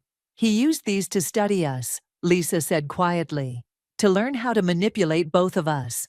But he failed. I handed the photos back to her. Keep them. Remember why we can't let people like him win. I don't deserve your forgiveness. No, I agreed. But Dad always said true strength is knowing when to extend grace, even to those who hurt us. Abigail and Dallas appeared, carrying coffee and pastries.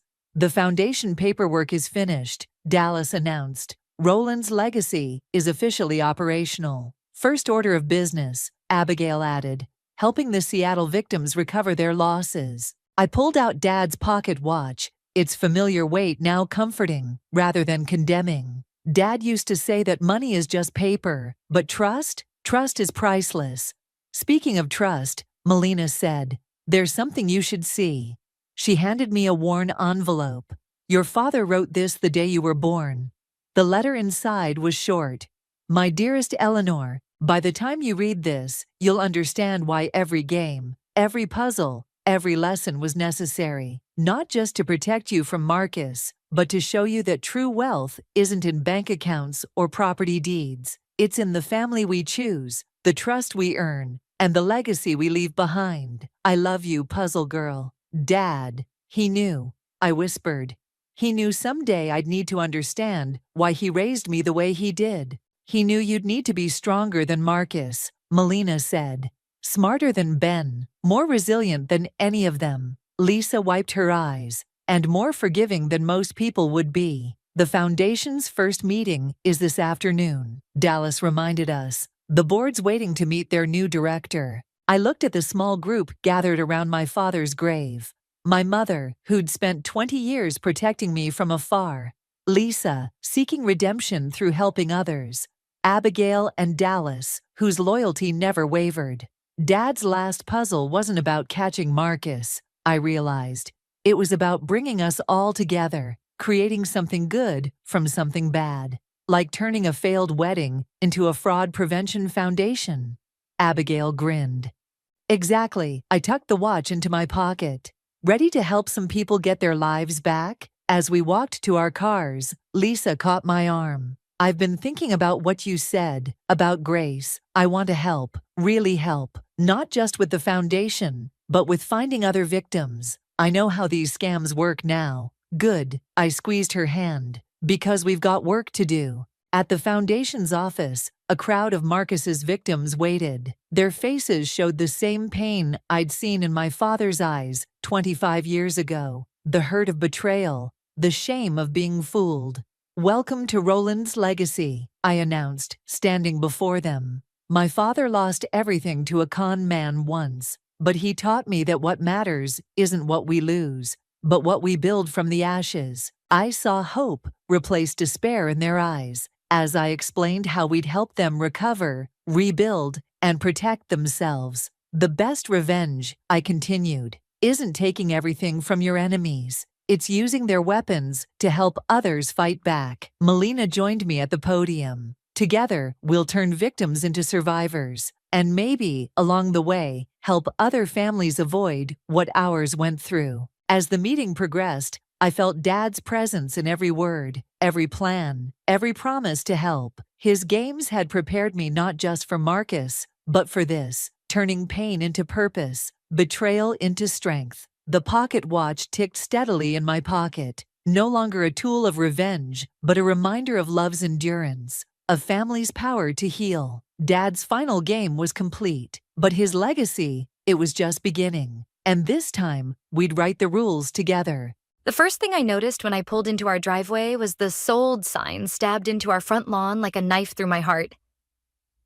My hands trembled on the steering wheel as I stared at the empty space where my father's truck should have been. Instead, there sat a gleaming red Porsche 911 that I'd never seen before. My name is Valentina, and after spending 3 months teaching art to underprivileged kids in Guatemala, I'd expected a warm welcome home. Not this. I fumbled for my phone and called my mother. She picked up on the first ring. "Val, honey, you're back." "Mom, why is there a sold sign in front of our house?"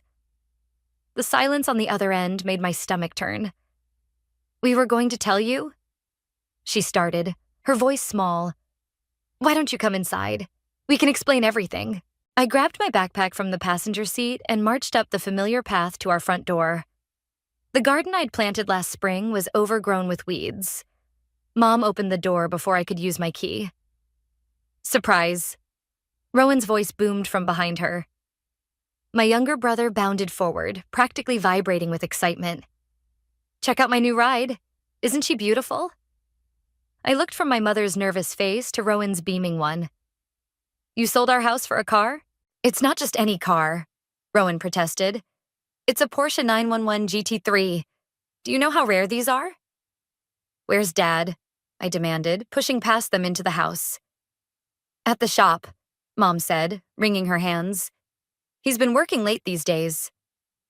I walked through our home, my childhood home, taking in the half-packed boxes scattered everywhere. Family photos were missing from the walls, leaving behind pale rectangles on the faded wallpaper. "When do we have to move out?" My voice cracked. 2 weeks, Mom whispered. 2 weeks? I spun around. "And where exactly are we moving to?" Rowan shrugged. "Mom and Dad are getting an apartment. I'm staying with Kyle until I figure something out." "You're kidding me." I sank onto the couch, our old leather couch where Dad used to read me stories. "Please tell me this is some sick joke." "Val, honey." Mom sat beside me, reaching for my hand. I pulled away. "We know it's a shock, but—" My phone buzzed. A text from Gia. "Heard you're back. Come over?" "I can't do this right now." I stood up, grabbing my backpack. "I need some air." "But you just got here," Mom called after me. "We haven't even heard about your trip." "Maybe you should have thought about that before selling the house I grew up in without telling me." I slammed the door behind me, nearly running into Rowan's precious Porsche. 20 minutes later, I was sitting in Gia's kitchen, clutching a mug of tea while she listened to me rant. "They didn't even call you?" she asked, eyes wide. "Not a word. 3 months of spotty internet in Guatemala, and not once did they mention, 'Oh, by the way, we're selling the house so your brother can play Fast and Furious.'" "You can stay here as long as you need," Gia offered immediately. "The spare room's yours." "Thanks." I took a shaky breath. "I just don't understand. Mom and Dad always said this house was their retirement plan. Why would they—" My phone rang. Mom again. I declined the call. "There's gotta be more to this story," Gia said, refilling my mug. "Your parents aren't usually this impulsive." "You didn't see Rowan," I muttered. He was practically dancing. Meanwhile, Mom looked like she was about to throw up. Another call, this time from an unknown number. I was about to decline it when Gia grabbed my wrist. "That's Whitney's number. From the bank, she said. You might want to take that, I answered, putting it on speaker. Hello? Valentina, this is Whitney Jensen from First National. I'm calling about your family's accounts. She paused. I think there's something you need to know. My heart dropped as I met Gia's concerned gaze. Whatever Whitney had to say, I knew my homecoming was about to get even worse. What's going on? I asked. I probably shouldn't be making this call, Whitney said, her voice low. But I've known your family for years, and, well, the house sale isn't just about your brother's car. Your mother's been hiding something, and it's about to come crashing down on all of you. I gripped the phone tighter, my tea growing cold beside me. I'm listening. I sat at our kitchen table the next morning, surrounded by scattered papers and credit card statements that Whitney had helped me obtain. My mother's hands shook as she poured coffee, spilling drops onto the growing pile of bills. $170,000, I said, my voice flat. How did you hide this much debt from Dad? Mom collapsed into a chair. I was trying to protect everyone. By maxing out credit cards? Taking out personal loans? I held up a statement. Mom, there's a shopping spree here for $5,000 from last month. Your father's business was struggling, she whispered. I had to maintain appearances, for clients, for the community. The front door slammed and Dad trudged in, looking older than I'd ever seen him. His construction company shirt was covered in dust. You're home early, Mom said, quickly trying to gather the papers. Leave them, I ordered. He needs to see this. Dad's eyes narrowed. See what? Sit down, Dad. We need to talk about why the house was really sold. The next hour was brutal. Dad's face turned from confusion to shock to fury as I laid out the evidence. Mom's secret credit cards, the personal loans, the second mortgage she'd taken out without telling him. The car dealership, Dad said suddenly, turning to Mom. You told me we had the money for Rowan's down payment. I got another loan, she admitted. The house sale was supposed to cover everything, give us a fresh start. A fresh start? I laughed bitterly. The house sold for $320. After paying off your debts and Rowan's car, you'll barely have enough for first and last month's rent on an apartment. The screen door creaked and Rowan walked in, keys jingling in his hand. Why is everyone looking so serious? Perfect timing, I said. How much did that car cost? He grinned. $120, but I got a great deal. Sit down, Dad growled. Your mother and I need to explain something. As the truth came out, Rowan's face crumpled. But you said we could afford it. You said... We lied, Mom whispered. I lied. To everyone. The doorbell rang. Through the window, I saw Whitney from the bank standing on our porch, holding a thick envelope. Come in, I called out. Whitney entered, her professional demeanor cracking slightly at the tension in the room. I hate to make this worse, but there's something else you need to know. She placed the envelope on the table. The bank is initiating foreclosure proceedings on your business property, Stanley. Dad's face went white. What? The last 3 mortgage payments bounced, Whitney explained gently.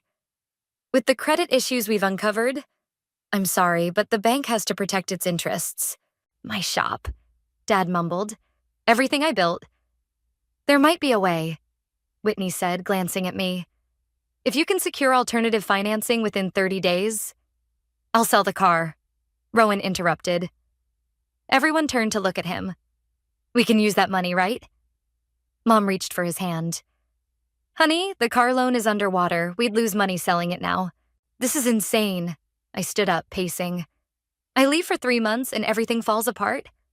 What happened to the responsible parents who taught me to balance my checkbook? Who made me save half my allowance? We got lost, Dad said quietly.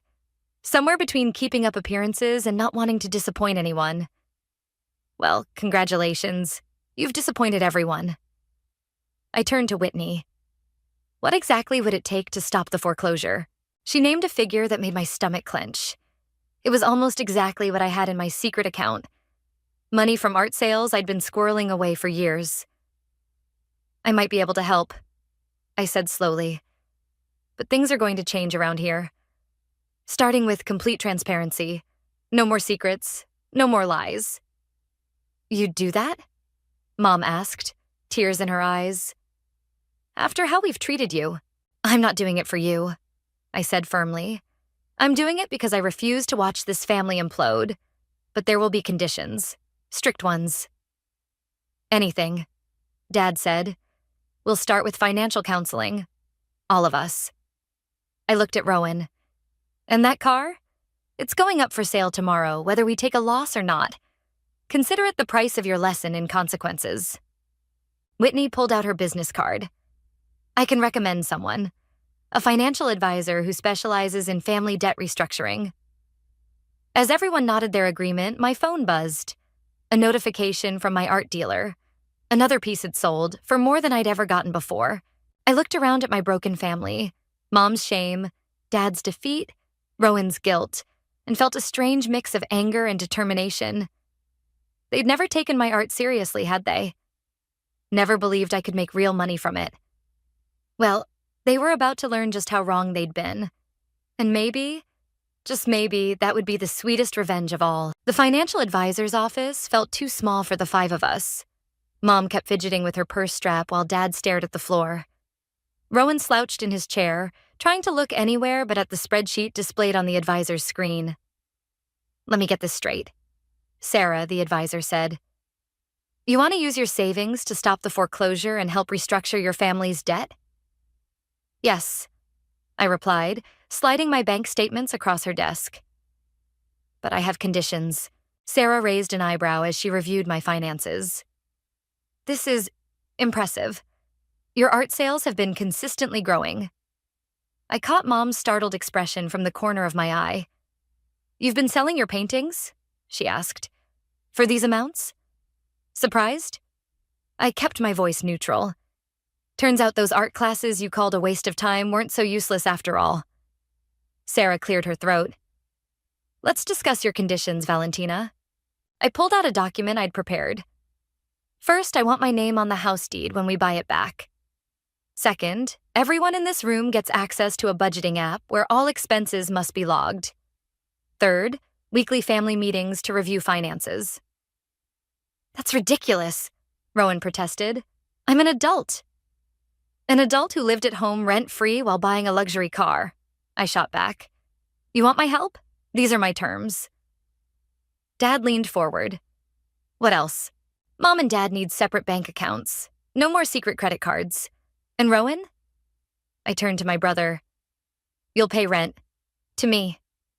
The room fell silent. Sarah nodded approvingly as she reviewed my terms. These are actually very reasonable conditions, she said. I've seen families torn apart by less than this. You're lucky Valentina's willing to help. Lucky? I laughed. They're lucky I didn't let everything crash and burn, which I seriously considered. Val. Mom reached for my hand. I pulled away. Don't. This isn't forgiveness. This is me preventing a disaster and making sure it never happens again. My phone buzzed. Another notification from my art dealer. I checked it and nearly dropped my phone. Everything okay? Sarah asked. My latest piece just sold. For $15,000. Rowan whistled. 15 grand for one painting? It's a triptych, I said automatically, then caught myself. Not that you'd know what that means since you never came to any of my shows. When can we start the restructuring process? Dad interrupted, his voice heavy with shame. Sarah pulled out more papers. We can begin today. But first, everyone needs to sign these agreements accepting Valentina's conditions. One by one, they signed. Mom's hand trembled so badly she had to start over. When Rowan's turn came, he hesitated. The car really has to go? The car that's worth less than you owe? Yes. I stood up and walked to the window. In fact, we're going to the dealership right after this. I already made an appointment. You what? Did you think I was joking about taking control? I turned back to face them. This isn't a negotiation. It's a rescue mission with rules. 2 hours later, we stood in the dealership as Rowan handed over his keys.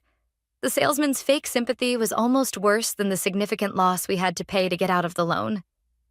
"I hate you," Rowan muttered as we walked out. "Hate me all you want," I replied. "But remember this feeling the next time you want to make a stupid financial decision."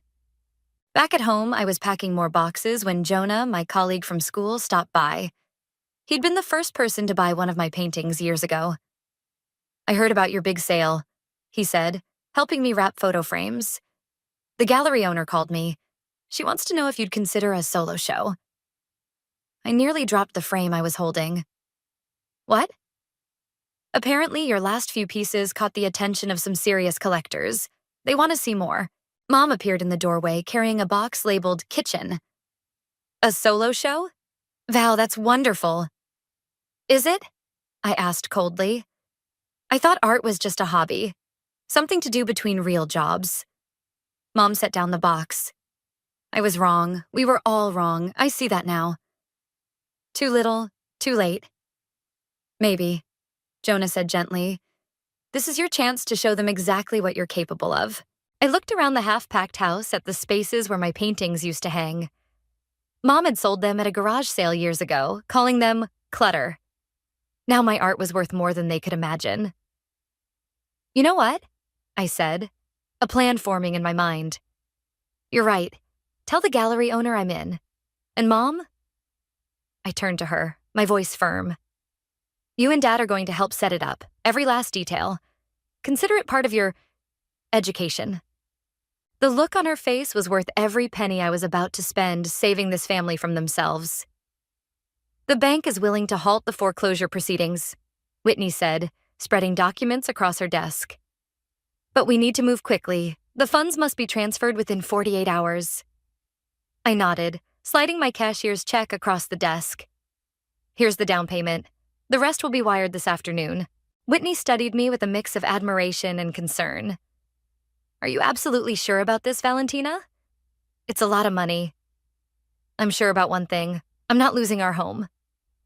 I picked up the pen. "Where do I sign?" As I scrawled my signature across multiple pages, my phone kept buzzing. Mom had sent 15 texts since breakfast, all about the upcoming gallery show. "Your mother seems excited," Whitney observed, noticing my phone's constant movement. "She's trying to make up for lost time. Yesterday, she actually asked me to explain the difference between oils and acrylics." I couldn't keep the bitterness from my voice. Funny how interest follows money. The door to Whitney's office burst open. Jonah rushed in, out of breath. "Sorry to interrupt, but Val, you need to see this." He thrust his phone at me. On the screen was a local news article. "Luxury car theft ring busted. Multiple vehicles recovered." My heart stopped as I read further. There, in the list of recovered vehicles, was a red Porsche 911 GT3, the exact model Rowan had bought. "The car dealer who sold to Rowan," Jonah explained. "He was part of the ring. They were selling stolen cars with clean titles." Whitney immediately started typing on her computer. "This could complicate things. If the car was stolen property, it means Rowan's loan might be void." I finished. "And the loss we took selling it could be recoverable," Whitney confirmed. "But you'll need to act fast.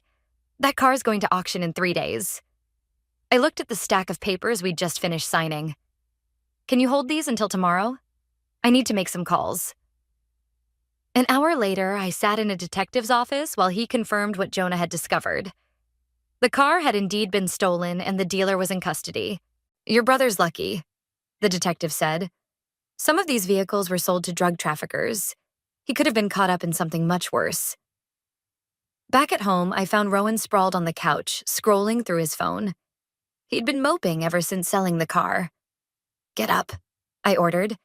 "We need to talk." "More lectures about financial responsibility?" he muttered. I tossed the news article onto his lap. "No, lectures about how your dream car was actually stolen property." He sat up so fast he dropped his phone. "What?" "The dealer's been arrested. The car's going to auction." I crossed my arms. Care to guess who has power of attorney over all family legal matters now? Rowan's face went through several emotions before settling on hope. You mean, I can file a claim to recover our losses, but first... I sat down beside him. Tell me the truth. Did you know? About the car being stolen? No, I swear. He ran his hands through his hair. I wanted it so bad. The dealer said he could make it happen even with my credit score. And that didn't raise any red flags? I guess I didn't want to see them. He looked at me properly for the first time in days. Are you going to help get the money back? Yes, I said, but not for you. For the family. And you're going to earn it back. Every penny. How? You're going to help set up my gallery show. Heavy lifting, running errands, whatever needs doing, and... I smiled slightly. You're going to learn about art. Real art. Starting with the difference between oils and acrylics. He groaned. Seriously? Dead seriously. Mom's already studying. Dad's been watching art history documentaries. Your turn. My phone buzzed again. The gallery owner this time. I answered on speaker. Valentina, we need to move your show up. There's been huge interest since your last sale. How's next month? I watched Rowan's eyes widen at the professional tone in her voice, the obvious respect. Next month works, I replied. My family's helping with setup. Excellent. We'll need at least 15 pieces. After hanging up, I turned to Rowan. Still think art's just a hobby? He shook his head. I was wrong. We all were. He paused. Val? Thanks for not letting everything fall apart. Don't thank me yet. You haven't seen the study schedule I made for you. As I walked upstairs to my makeshift studio, I heard him call after me. Hey, what are oils and acrylics anyway? I smiled despite myself. Maybe, just maybe, this revenge was teaching them more than I'd planned. And somewhere between their humbling and my rising success, I was finding a satisfaction deeper than anger. But we weren't done yet. Not by a long shot. The police auction house buzzed with tension as Dad, Rowan, and I sat in the crowded room. The red Porsche gleamed under harsh fluorescent lights, looking somehow smaller than I remembered. Lot number 47, the auctioneer announced. 2023 Porsche 911 GT3, recovered from illegal sales ring. Rowan shifted in his seat. I can't believe I didn't notice anything wrong with the paperwork. Because you didn't bother to read it, I muttered, clutching our lawyer's briefcase. Lucky for you, I read everything now. The bidding started. We watched as the price climbed steadily upward, already exceeding what Rowan had paid. Dad's hands were clenched tight in his lap. Going once at $145,000. I glanced at our lawyer, who nodded. We had the documentation ready. Proof of our previous purchase, the fraud claim, everything needed to recover our losses. Sold to bidder number 183. As the crowd thinned out, our lawyer approached the auction officials. 20 minutes later, we walked out with a check that would cover not just our losses, but provide a decent settlement for the fraud. I don't deserve this, Rowan said quietly as we drove home. No, you don't, I agreed. But the family needs it, and you're going to earn it back. We pulled into our driveway. My driveway now, technically, to find Mom standing on the porch with Gia. They were surrounded by large canvases. Your latest pieces arrived from the framer, Mom called out, actually bouncing with excitement. Wait until you see how beautiful they look. I turned to Rowan. Ready for your first art lesson? He groaned but followed me up the path. Over the past week, he'd been surprisingly diligent about studying the art books I'd assigned him. This one, Mom said, pointing to a large abstract piece, is done in oils, right? I can tell by the texture and the way the colors blend. Very good, I said, trying not to smile at her eagerness. What else do you notice? The composition draws your eye in a spiral, Rowan offered hesitantly. Like that thing you made me read about? The golden ratio? Gia's eyebrows shot up. Someone's been studying. He better be, I said. The gallery opening's in 3 weeks, and he's giving tours. I'm what? Rowan's face went pale. You heard me. You're going to explain every piece to potential buyers. which means you need to understand them completely. Dad emerged from his workshop covered in sawdust. He'd been building display pedestals for my sculptures, throwing himself into the project with unexpected enthusiasm. "The bases are almost done," he said. "Used that special finish you wanted. Cost a fortune, but—" He shrugged. "Quality matters in art, right?" I blinked hard, fighting unexpected tears. Where was this support when I was in high school, begging for art supplies? When I was in college, changing my major to art education despite their disapproval? My phone rang. The gallery owner again. "Valentina? We have a problem. Our featured artist for next week canceled. We'd like to move your show up. Can you be ready in 8 days?" I looked at my family, all frozen in anticipation of my answer. "I'll need help. Lots of it. You have it," Mom said immediately. "Whatever you need. Even if it means missing your book club?" She flushed. I canceled my membership. It was an unnecessary expense. "And I sold my gaming system," Rowan added. "Been using the time to study instead." I turned back to my phone. "We'll be ready in 8 days. After hanging up, I addressed my family. "Okay, new schedule. Dad, those pedestals need to be done in 4 days. Mom, you're in charge of the guest list and refreshments, on a budget. Rowan, we're doubling your study sessions." "What about me?" Gia asked. "You're keeping me sane." I picked up one of the canvases. "And helping me decide where each piece should hang for maximum impact." As everyone scattered to their tasks, I caught Rowan studying one of my paintings intently. "This one," he said slowly. "It's about us, isn't it? The broken pieces coming back together?" I stepped closer. The painting showed shattered glass reforming into a stronger, more beautiful pattern. "Maybe," I admitted. "Art is open to interpretation." "I get it now," he said quietly. "Why you were so angry? We never saw you. Really saw you. Not until you forced us to look." "Through revenge?" He shook his head. "Through teaching us to see beauty in broken things." From the workshop came the sound of Dad's saw. Mom's voice drifted from the kitchen as she canceled another unnecessary subscription. Gia was measuring wall spaces, muttering about lighting angles. 8 days, I said. "Think you can learn enough by then?" Rowan picked up another art book from the stack I'd given him. "I'm starting to realize there's a lot more to learn than just oils and acrylics." I watched him settle onto the couch, actually opening the book without being prompted. Maybe this revenge wasn't just about making them see me. Maybe it was about helping them see themselves more clearly, too. "The lighting's wrong," I said, staring at the gallery walls. The shadows are falling directly on the focal points. It was 2 days before the opening, and everything that could go wrong was. The catering company Mom had booked canceled last minute. 3 of Dad's pedestals needed reinforcement, and Rowan was having a panic attack about public speaking. "We can adjust the track lighting," Gia suggested, already climbing the ladder. "Maybe if we angle them more toward the corners?" The gallery door chimed. Jonah walked in carrying a stack of programs.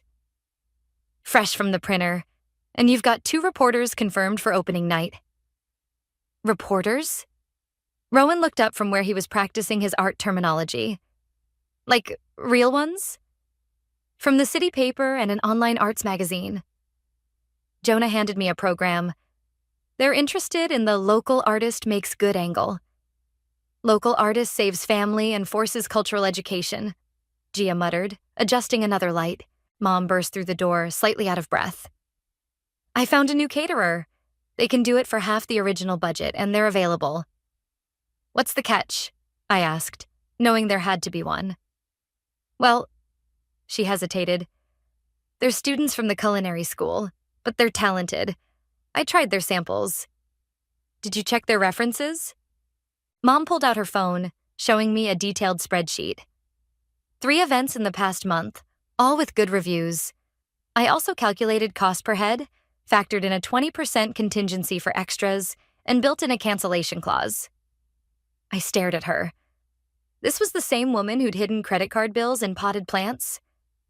"The financial counseling is really helping," she said quietly. I'm learning to research everything, plan ahead, consider consequences. Mom's been teaching me too, Rowan added. Did you know there's an app that calculates compound interest? The numbers are terrifying. Dad appeared from the back room, wiping varnish from his hands. Pedestals are fixed. Double reinforced the bases, added stabilizers. They're not going anywhere. Unlike our savings, Mom said, then quickly added, that was a joke. A bad one. Sorry. I checked my watch. Rowan, run through your tour speech again. Start with the triptych. He stood straighter, gesturing to the 3-panel piece. This work explores themes of fragmentation and reunion.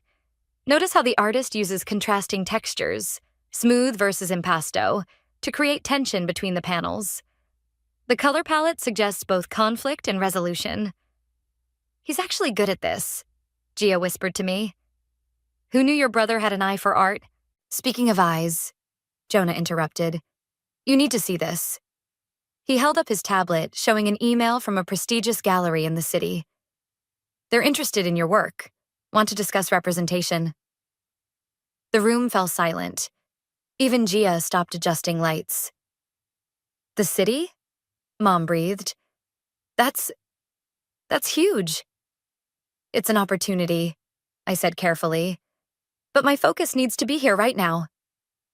No, Rowan said firmly. You can't pass this up. Not for us. Watch me. I turned back to the lighting issue, but Dad stepped in front of me. Valentina, he said, using my full name for the first time in years. We've held you back enough. This isn't about, yes, it is. Mom joined him. We failed to support your dreams for years. We're not doing it again. But the family finances are under control, Mom finished. Thanks to you. The debt restructuring is working. We're sticking to our budgets. Even Rowan got a part-time job. Assistant at the art supply store. Rowan grinned. Employee discount on canvas and oils. I looked around the gallery, at the perfectly spaced paintings, the solid pedestals, the carefully planned lighting. At my family, working together, learning together. The City Gallery wants to meet next week, Jonah said. After your opening here. You should go, Gia added. They're right. You've done enough heavy lifting for this family. My phone buzzed.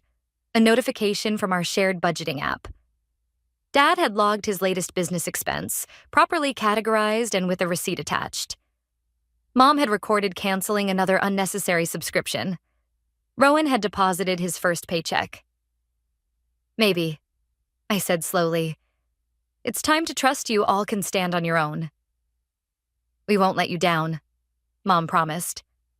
Not again. Besides, Rowan added with a smirk, I need to prove I can explain art better than those city gallery guides. The lighting's perfect now, Gia called from the ladder. Want to see? She flipped a switch and suddenly my work came alive on the walls. The shadows fell exactly where they should, highlighting every texture, every carefully chosen color. It's beautiful, Dad said softly. Just like we always should have seen it. I swallowed hard, looking at my family in the gallery's gentle light. They'd changed. We'd all changed. Maybe revenge didn't have to mean watching them fall. Maybe it could mean watching them rise instead. Okay, I said. After the opening, I'll take the meeting in the city. That's my girl. Dad smiled. Now, let's make this show unforgettable. Opening night buzzed with energy as people filled the gallery.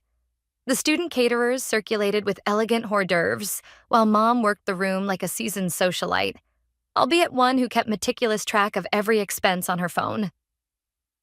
And this piece, I heard Rowan telling a group of collectors, represents the transformation of chaos into order. Notice how the brushstrokes become more controlled as your eye moves across the canvas.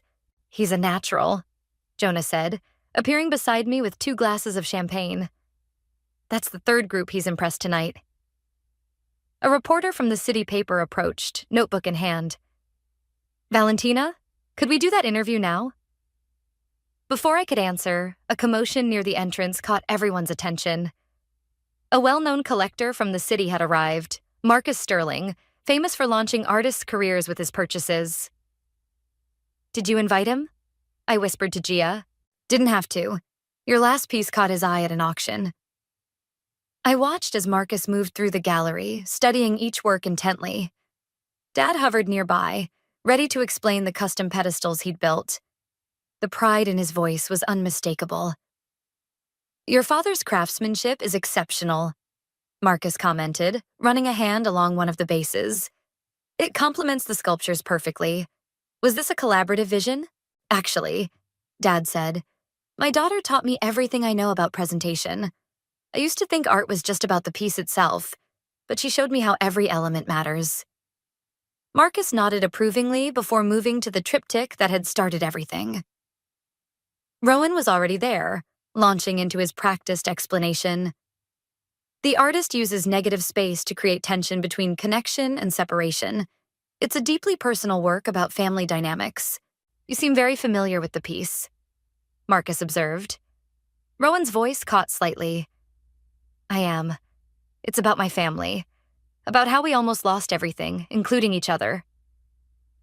The reporter scribbled frantically in her notebook. And now? Marcus asked. Now we're learning about art, about responsibility, about really seeing each other. Rowan met my eyes across the room. My sister's work taught us that. Marcus turned to me. Your brother's interpretation is quite moving, as is your mother's obvious dedication to managing this event. They've changed, I said simply. As have you, I expect. He gestured to the paintings. Your earlier work showed anger, rebellion. These newer pieces speak of transformation, redemption even. The reporter edged closer, still writing.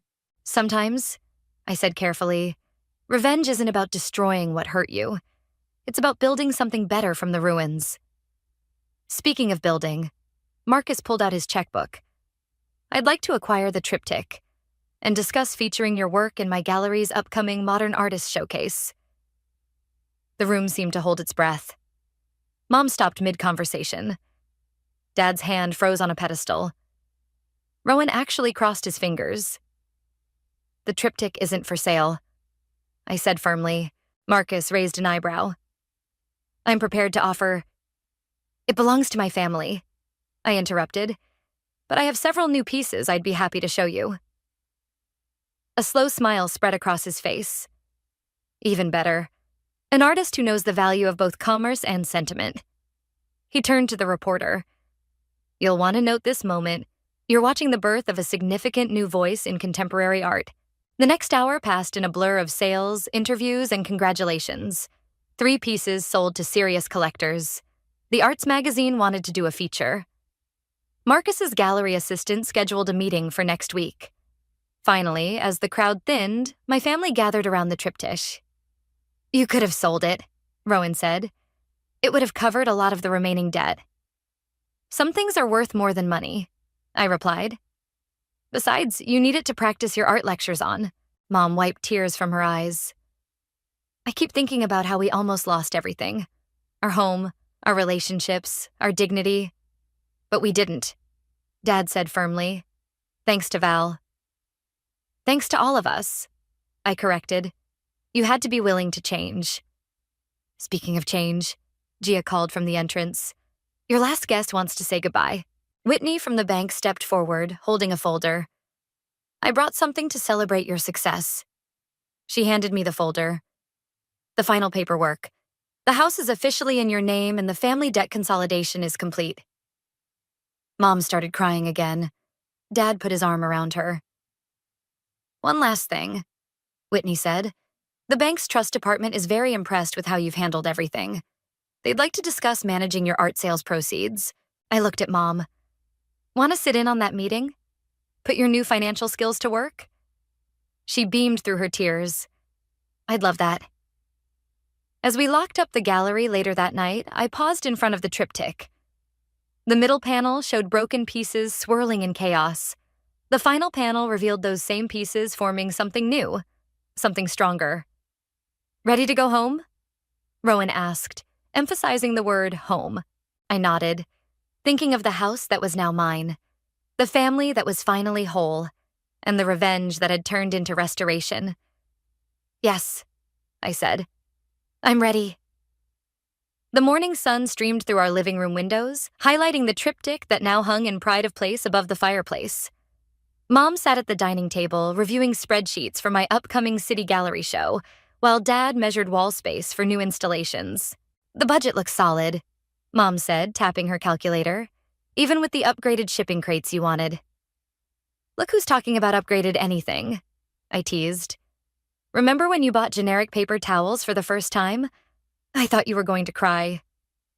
"I did cry," she admitted. "But now I calculate how much we save annually by buying generic, and that makes me cry happy tears instead." The front door opened and Rowan burst in, still wearing his art store apron. "Val, you have to see this." He thrust a magazine at me. "Page 32. I flipped to the page and froze. There was a full-page feature about emerging artists, with my triptych prominently displayed. "Read the last paragraph," Rowan urged. "Perhaps most remarkable is not just McBride's artistic talent," I read aloud, "but the story behind her rise. In saving her family from financial ruin, she transformed not just their circumstances, but their understanding of art, value, and family itself." "They interviewed me for that piece," Rowan said proudly. "The reporter said I explained the symbolism better than some professional critics." Dad looked up from his measuring. "Speaking of explaining things, don't you have that school presentation today?" "Yeah, career day at the high school." Rowan straightened his apron. "I'm talking about careers in art and gallery management. Can you believe it?" "More than I can believe these bank statements," Mom muttered, but she was smiling. "Our credit scores have all gone up another 20 points. The doorbell rang. Gia and Jonah stood on the porch, carrying coffee and pastries. "Emergency meeting," Gia announced, sweeping in. "Marcus Sterling's assistant just called. He wants to move up the city show by 2 weeks. 2 weeks? Mom immediately reached for her planning notebook. "We'll need to adjust the shipping schedule, revise the catering deposits." "Already handled," Jonah said. "The real issue is the new piece he requested. He wants something that captures this whole journey." I walked to my studio. My proper studio now. Not just a corner of the garage. Half-finished canvases lined the walls, each telling part of our story. "I might have something," I said slowly, pulling out a canvas I'd been working on secretly. "It's not quite finished, but..." They gathered around as I unveiled it. The painting showed a family, their figures initially scattered and shadowed, gradually coming together in increasingly bright light. In the foreground, a young woman held both a paintbrush and a key. "Is that us?" Dad asked softly. "It's called redemption," I said, "because that's what this was really about. Not revenge. Not really." "It's perfect," Rowan declared. "But maybe add some texture in this corner? Like you taught me about creating depth?" I laughed. "Look who's becoming the expert." "Well, I did learn from the best." He checked his watch. "I better get to that presentation. Those high school kids need to know that art isn't just a hobby. It can save your family and your soul." After he left, Mom finished her calculations. "Even with the accelerated timeline, we're still under budget. I've been putting aside a percentage of every sale for emergencies." "My responsible mother," I said, squeezing her shoulder. "Who would have thought? Who would have thought any of this?" Dad gestured around the room, at the art, the planning notebooks, the family photos now mixed with gallery invitations and positive bank statements. Gia raised her coffee cup. "To the power of revenge gone right." "To family," I corrected, picking up my paintbrush. "Now, who wants to help me finish this piece?" "Dad, I need one of your special finish frames. Mom, can you calculate the optimal pricing? Rowan can practice his explanation when he gets back." "And what should I do?" Jonah asked. I handed him a brush. "You believed in my art from the beginning. Help me show them how it all comes together." As my family gathered around the canvas, each contributing their newfound skills and understanding, I realized something profound.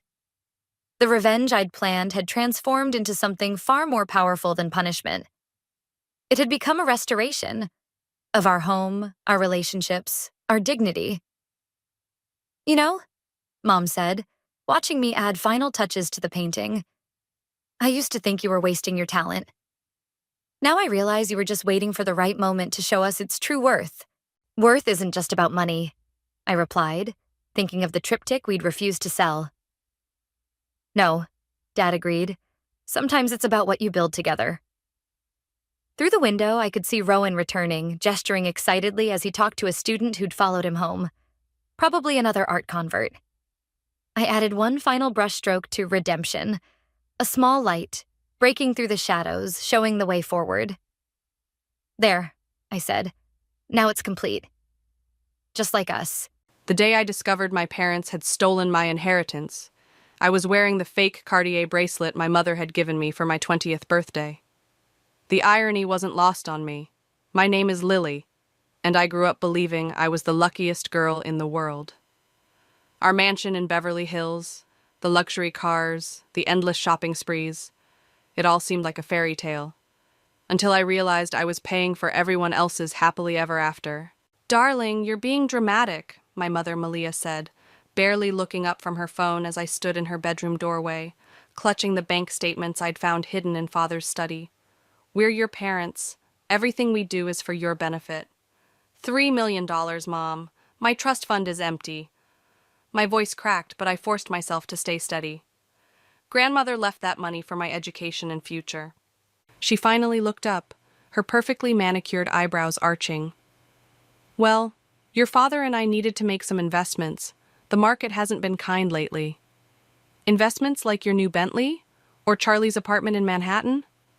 "Don't be petty, Lily. Your sister needed a proper place to live while pursuing her acting career." She stood up, smoothing her silk robe. "Besides, you're doing fine at law school with your scholarship." I watched her walk to her vanity, picking up an expensive face cream. The same cream I'd seen her buy 6 times this month alone, with my money. "Where's Dad?" I asked, knowing he'd be easier to crack than her. "At the club, some business meeting with the Harveys." She waved dismissively. "Don't bother him with this nonsense." I turned to leave, but her voice stopped me. "Oh, and darling, wear the blue Chanel to dinner tonight. The Harveys are coming over and Philip's been asking about you." I wanted to scream that I didn't care about Philip Harvey or his wandering eyes. Instead, I smiled sweetly. "Of course, Mother." Back in my room, I sat at my desk and opened my laptop. The scholarship my mother so casually mentioned.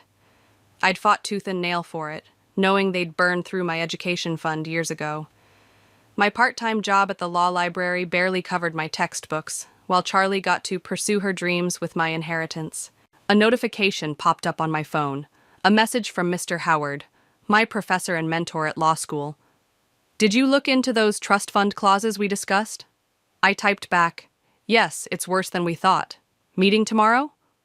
His reply was instant. "My office, 9 a.m., bring the documents." A knock at my door made me jump. My father, Brian, stood there, looking uncomfortable in his golf attire. "Your mother says you're upset about something? Did you know grandmother's trust fund is empty?" I asked directly. He shifted, avoiding my eyes. "The market's been volatile, sweetheart. We had to make some tough decisions." "Without consulting me? I'm 20, Dad, not 12. "Look, once these new business deals come through, like the ones with the Harveys," I interrupted. Something flickered across his face. "Fear? Who told you about that?" "Mom mentioned dinner tonight." He relaxed slightly, but not completely. "Right, dinner. Well, get dressed. And Lily?" He paused. "Some things are better left unquestioned." After he left, I walked to my window, watching him hurry to his car. That's when I noticed the envelope falling from his pocket. He didn't see it flutter to the ground. 20 minutes later, that envelope was in my hands, and its contents made my blood run cold. It wasn't just about my trust fund anymore. The web of lies and secrets went deeper than I'd imagined. I unclasped the fake Cartier bracelet and placed it on my desk. Mother's voice echoed in my head. "Everything we do is for your benefit." Well, maybe it was time to show them exactly what I'd learned from their example. Mr. Howard had been teaching me about contract law, about the intricate dance of power and control hidden in legal language. Tomorrow, I'd show him what I'd found, and together we'd start planning. My phone buzzed again, Charlie this time. Mom says you're being difficult. Don't ruin dinner tonight with your drama. I texted back, wouldn't dream of it, sis. Opening my closet, I pushed past the blue Chanel my mother wanted me to wear and pulled out a simple black dress instead. Tonight, I'd play the dutiful daughter one last time, but starting tomorrow, the real game would begin. Because what my family had forgotten was that I wasn't just their puppet anymore. I was a law student who'd learned from the best about how to use the system, and I had nothing left to lose. Well, nothing except this fake bracelet. Contract law isn't just about signatures and clauses, Mr. Howard said, tapping his finger on the document I'd brought him. It's about understanding human nature. People will sign anything if they think they're getting what they want. I leaned forward in his office chair, studying the papers spread across his desk. Even if what they want is built on lies? Especially then. He adjusted his reading glasses, examining the envelope I'd found. These dealings your father's involved in, they're questionable at best, illegal at worst. Can we use this? I asked. Mr. Howard's eyes met mine. Carefully, Lily. Very carefully. The moment you play this card, there's no going back. A knock interrupted us. Marshall, our family lawyer, stepped in. I tensed, but Mr. Howard smiled. Right on time, Marshall. Close the door, please. I turned to Mr. Howard, confused. You called him? Marshall here has been keeping tabs on your family's financial movements for years, Mr. Howard explained. He's got quite the story to tell. Marshall sat down, his usual polished demeanor slightly ruffled. Your father's been moving money through shell companies. The Harveys are involved, but they're just the tip of the iceberg. Why are you telling me this? I asked. Aren't you supposed to be loyal to them? I'm loyal to the law, Marshall replied, pulling out a USB drive, and to your grandmother's wishes. She made me promise to protect your interests. That evening, I sat at our dining table, watching my mother fuss over place settings, while my father paced near the window, phone pressed to his ear. The Harveys will be here any minute, Mother hissed at him. Get off that phone. He waved her away, his face pale. Listen, we need to move those funds now. Yes, tonight. Charlie swept in, wearing a dress that probably cost more than my semester's tuition. Mom, the caterers forgot the caviar. What? Mother's face contorted. I specifically ordered the Russian variety. Philip loves it. I suppressed a smile, remembering Marshall's words about the Harvey family's imminent bankruptcy. They were as fake as we were. The doorbell rang. Showtime. Lily, darling! Philip's mother air-kissed my cheeks. Still buried in those law books? Actually, I smiled, I'm specializing in financial law now. Fascinating stuff. Philip's father coughed uncomfortably. My father's hand tightened around his whiskey glass. Dinner was a masterclass in upper-class tension. Mother prattled about Charlie's latest audition while Mrs. Harvey complimented the missing caviar. I watched my father and Mr. Harvey exchange meaningful glances between courses. So, Philip, Mother cooed, tell us about your new venture. Philip launched into a rehearsed speech about cryptocurrency and sustainable energy. I noticed my father's subtle headshake. Sounds risky, I commented innocently, especially with the new SEC regulations on digital assets. The table fell silent. Philip's fork clattered against his plate. You follow financial regulations? Mr. Harvey asked, trying to sound casual. Oh yes, I smiled. Mr. Howard, my professor, says they're crucial for understanding modern business practices. He's actually consulting with the SEC now. My father stood abruptly. Shall we move to the living room for drinks? Later that night, after the Harveys left, I heard my parents arguing in their room.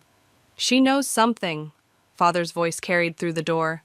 Don't be ridiculous, Mother snapped. She's just showing off. Besides, we have bigger problems. The bank called about the mortgage. I told you we shouldn't have touched her trust fund. If this gets out... If what gets out? I asked, pushing open their door. They froze. Mother recovered first. Nothing, darling. Adult concerns. Really? I pulled out my phone, showing them the banking app. Because I just got an interesting alert about attempts to access my personal account. Father stepped forward. Lily, you don't understand. I understand perfectly. I met his gaze. You're desperate. The Harveys are broke. Your investments are failing. And now you're trying to drain what little I have left. How dare you? Mother advanced on me. After everything we've done for you. You mean everything you've done with my money? I turned to leave, then paused. Oh, and Mom, that Cartier bracelet you gave me? The fake one? I had it appraised today. Interesting story about where it came from. I closed their door on their stunned faces, my heart pounding. In my room, I opened my laptop and typed a message to Mr. Howard. They took the bait. What's next? His reply came quickly. Tomorrow, we start phase 2. Sleep well, Lily. You'll need it. I touched the empty spot on my wrist where the bracelet used to be. Phase 2 would hurt. But then again, that was the point. The key I found in Mother's drawer was small and antique, the kind that might open an old jewelry box. But when I showed it to Marshall, his face went white. Where did you get this? He asked, turning it over in his hands. Hidden in a false bottom of her vanity drawer. Why? Marshall pulled out an old file from his briefcase. Because this key opens a safety deposit box at First National, your grandmother's safety deposit box. We sat in his downtown office, the morning sun casting long shadows across his desk. He spread out several documents pointing to signatures and dates. Your mother told the bank this box was empty after your grandmother died. Had it cleared out. He tapped the key. But this is the original key, and according to bank records, the box is still active. What's in it? Only one way to find out. An hour later, we stood in the bank's vault room. The manager, an older woman named Rita, examined our paperwork.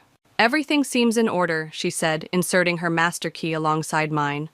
As Ms. Mack's legal representative and heir, you have full access. The box was larger than I expected. Inside, we found stacks of letters, legal documents, and a sealed envelope addressed to me. Read it, Marshall urged. My hand shook as I opened it. My dearest Lily, if you're reading this, then my suspicions about your mother were correct. The documents in this box prove that she and your father have been embezzling from the family company for years. They didn't just steal your inheritance. They stole from everyone, including my sister Angela. There's a trust in your name they don't know about. Marshall has the details. Be smarter than I was. Love, grandmother. Angela? I looked at Marshall. My aunt? Mother told me she died years ago. Marshall shook his head. Very much alive, living in Seattle. Your mother forced her out of the company through fraud, then spread lies about her having a mental breakdown. My phone buzzed. Charlie. Where are you? Mom's freaking out about some missing key. Let her freak out, I muttered, then turned to Marshall. What's our next move? First, we document everything here. Then I think it's time you met your aunt. Back home, Mother was tearing through her room like a hurricane. Where have you been? She demanded when she saw me. Have you seen a small silver key? No, I lied smoothly. Lost something important? She grabbed my arm. Don't play games with me, Lily. If you took it, take your hands off me. My voice was ice. And maybe explain why you told me Aunt Angela was dead. She released me as if burned. Who told you about her? Does it matter? What matters is you lied. Again. I protected you, she hissed. Angela was unstable, dangerous. Dangerous to your schemes, maybe. I pulled out my phone, showing her a photo of one of grandmother's documents. Like this contract you forged? The one that stole her shares? The blood drained from her face. Where did you get that? I learned from the best, Mother. You taught me how to take what I want. Your father will hear about this. Good, I smiled. Tell him I found grandmother's safety deposit box, too. I'm sure he'll be thrilled. I left her standing there, hands shaking. In my room, I called the number Marshall had given me. Hello? A warm voice answered. Aunt Angela, this is Lily. Silence then. I've waited so long for this call. I know what Mother did to you, I said. I have proof. Lily, she said softly, are you sure you want to do this? Once you start, they stole everything from you, from me, from grandmother. Yes, she sighed, they did. Then help me make it right. We talked for an hour, planning. When we hung up, I had another message from Mr. Howard. Documents are ready. Tomorrow we move on your parents' accounts. I walked to my window, watching Mother's car speed out of the driveway.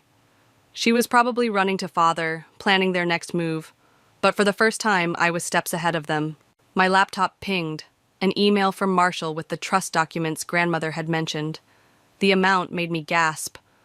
All this time, there had been a safety net I never knew about. Charlie barged in without knocking. What did you say to Mom? She's completely lost it. Truth hurts, doesn't it? She narrowed her eyes. What's that supposed to mean? Ask her about Aunt Angela, I suggested. Ask her where your fancy apartment's money really came from. You're just jealous, she snapped, but I saw doubt flicker in her eyes. No, Charlie, I'm just awake. After she left, I opened my safe and added the key to my growing collection of evidence. Tomorrow, we'd start freezing accounts and filing injunctions, but tonight, I had one more call to make. Mr. Harvey, it's Lily. We need to talk about my father's investments. I think you'll find what I have to say very interesting. The game was changing, and this time, I was dealing the cards. The coffee shop was busy, but I spotted Aunt Angela immediately. She had grandmother's eyes, sharp, intelligent, and kind. When she hugged me, I caught the faint scent of jasmine, just like in my childhood memories. You look so much like her, Angela said, sitting down. Your grandmother would be proud. Would she? I'm about to destroy her daughter's life. Your mother destroyed her own life. Angela stirred her coffee. And mine, and nearly yours. I pulled out the documents Marshall had prepared. Tell me what really happened. Your mother was always jealous of my relationship with your grandmother. When the company started struggling, she saw her chance. Angela's hands trembled slightly. She forged my signature, claimed I was having mental issues. By the time I realized what was happening, she'd convinced everyone I was unstable. And Father? Brian was weak, still is. He knew what she did but chose to look the other way. She reached into her bag. I kept everything, every threatening letter, every forged document. My phone buzzed. Mother calling. I declined it. They're panicking, I said. Mr. Harvey called them this morning about pulling out of their deals. Good. Angela smiled grimly. How's Charlie taking it? She's confused, angry. Yesterday she found out her trust fund is frozen. And the contracts? I pulled out more papers. Ready. Mother's been signing documents without reading them for weeks, too busy planning her charity gala. The annual Mac Family Foundation event? Angela laughed. The irony. It's tomorrow night. Everyone will be there. The board members, the Harveys, all their society friends. I showed her the guest list. The perfect audience. My phone buzzed again. Charlie this time. We need to talk. Now. Go, Angela said. Remember, you don't have to do this alone anymore. I found Charlie waiting in my room, clutching her laptop. What the hell is this? She turned the screen toward me, showing a bank statement. My accounts are frozen. Ask Mother about it. I did. She's hysterical, saying you're trying to ruin us. She grabbed my arm. What are you doing, Lily? Getting back what's mine, what's ours if you'd open your eyes. By destroying our family? They destroyed it first. I sat beside her. Did you know we have an aunt living in Seattle? What? No. Mom said all our relatives are dead. Yeah, that's what she told me too. I showed her the photos from my meeting with Angela. Mother stole her shares, her reputation, everything. Charlie stared at the photos, at Angela's familiar features. But why? The same reason she stole my inheritance, and probably yours too. I pulled out more documents. Look at these. Really look. She read silently, her face growing paler. These numbers. This can't be right. It is. They've been stealing for years, from everyone. The apartment in Manhattan was bought with stolen money, just like everything else. She stood up, pacing. What do we do? We? Yesterday you called me jealous. I was wrong, okay? Her voice cracked. I'm sorry, just tell me what to do. I handed her a contract. Sign this. It gives control of your assets back to you, not them. They'll be furious. They're already furious, but tomorrow night at the gala, they'll be destroyed. My phone buzzed. Marshall. Papers filed. Accounts secured. Ready for tomorrow. Charlie read the message over my shoulder. You're really doing this?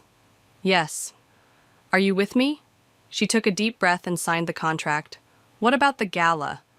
Wear something black, I smiled. It's going to be a funeral for their reputation.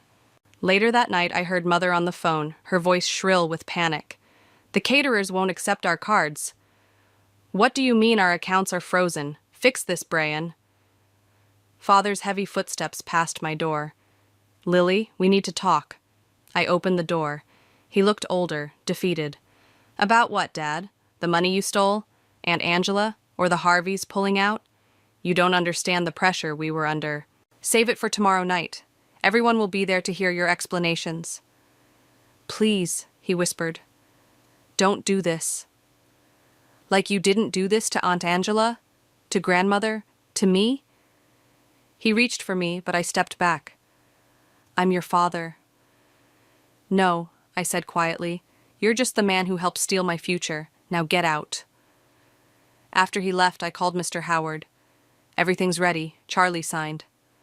Good. Marshall has the injunctions prepared. The board members are already asking questions.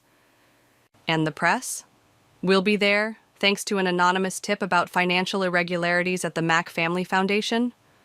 I hung up and looked at my reflection. Tomorrow I'd wear grandmother's pearls. The real ones, not the fakes Mother had given me. It seemed fitting. My phone lit up one last time. Angela. Remember, justice doesn't have to mean cruelty. I touched the pearls at my throat. Tomorrow would be about justice, yes. But mercy? That remained to be seen. The gala buzzed with nervous energy. Mother fluttered around the grand ballroom like a trapped butterfly, her smile growing more strained with each declined credit card and whispered conversation. Father stood by the bar, downing his third scotch, while Mr. Harvey avoided his desperate glances. Quite a turnout, Marshall murmured, appearing beside me.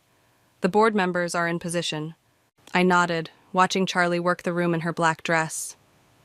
She was doing her part perfectly, dropping subtle hints about financial concerns to all the right people.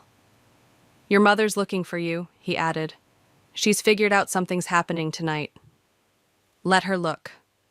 I smoothed my grandmother's pearls. Is Angela ready?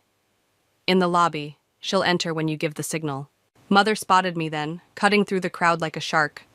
Lily, where have you been? The Harveys are acting strange, and the caterers are demanding payment up front. Maybe because our accounts are frozen, I suggested innocently. Her perfectly made-up face paled. What did you do? Nothing yet, but it's coming. I gestured to the gathering crowd. You might want to prepare yourself.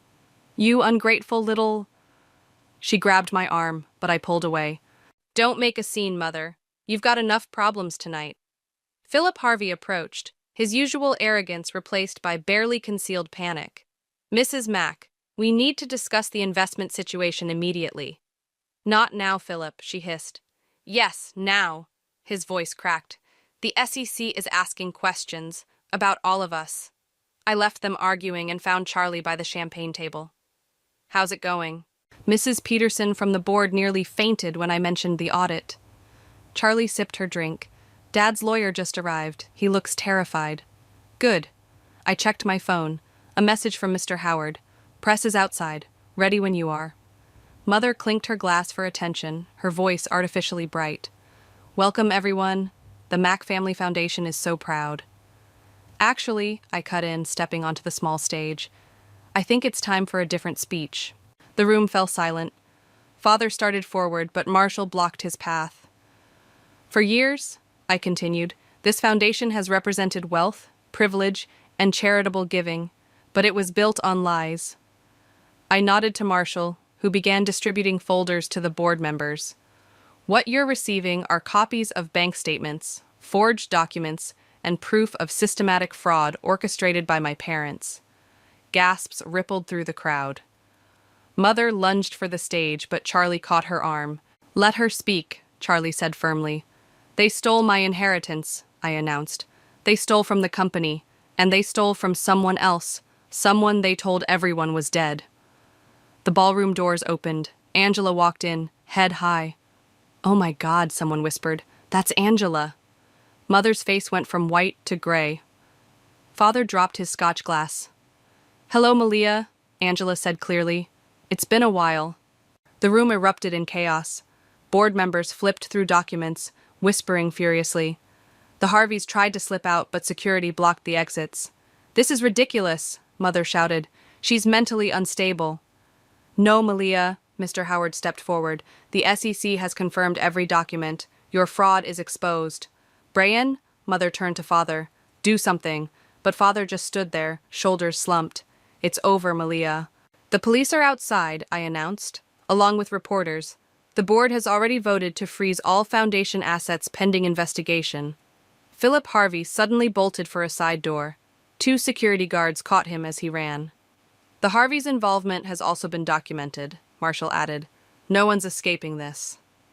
Mother collapsed into a chair, her perfect world crumbling.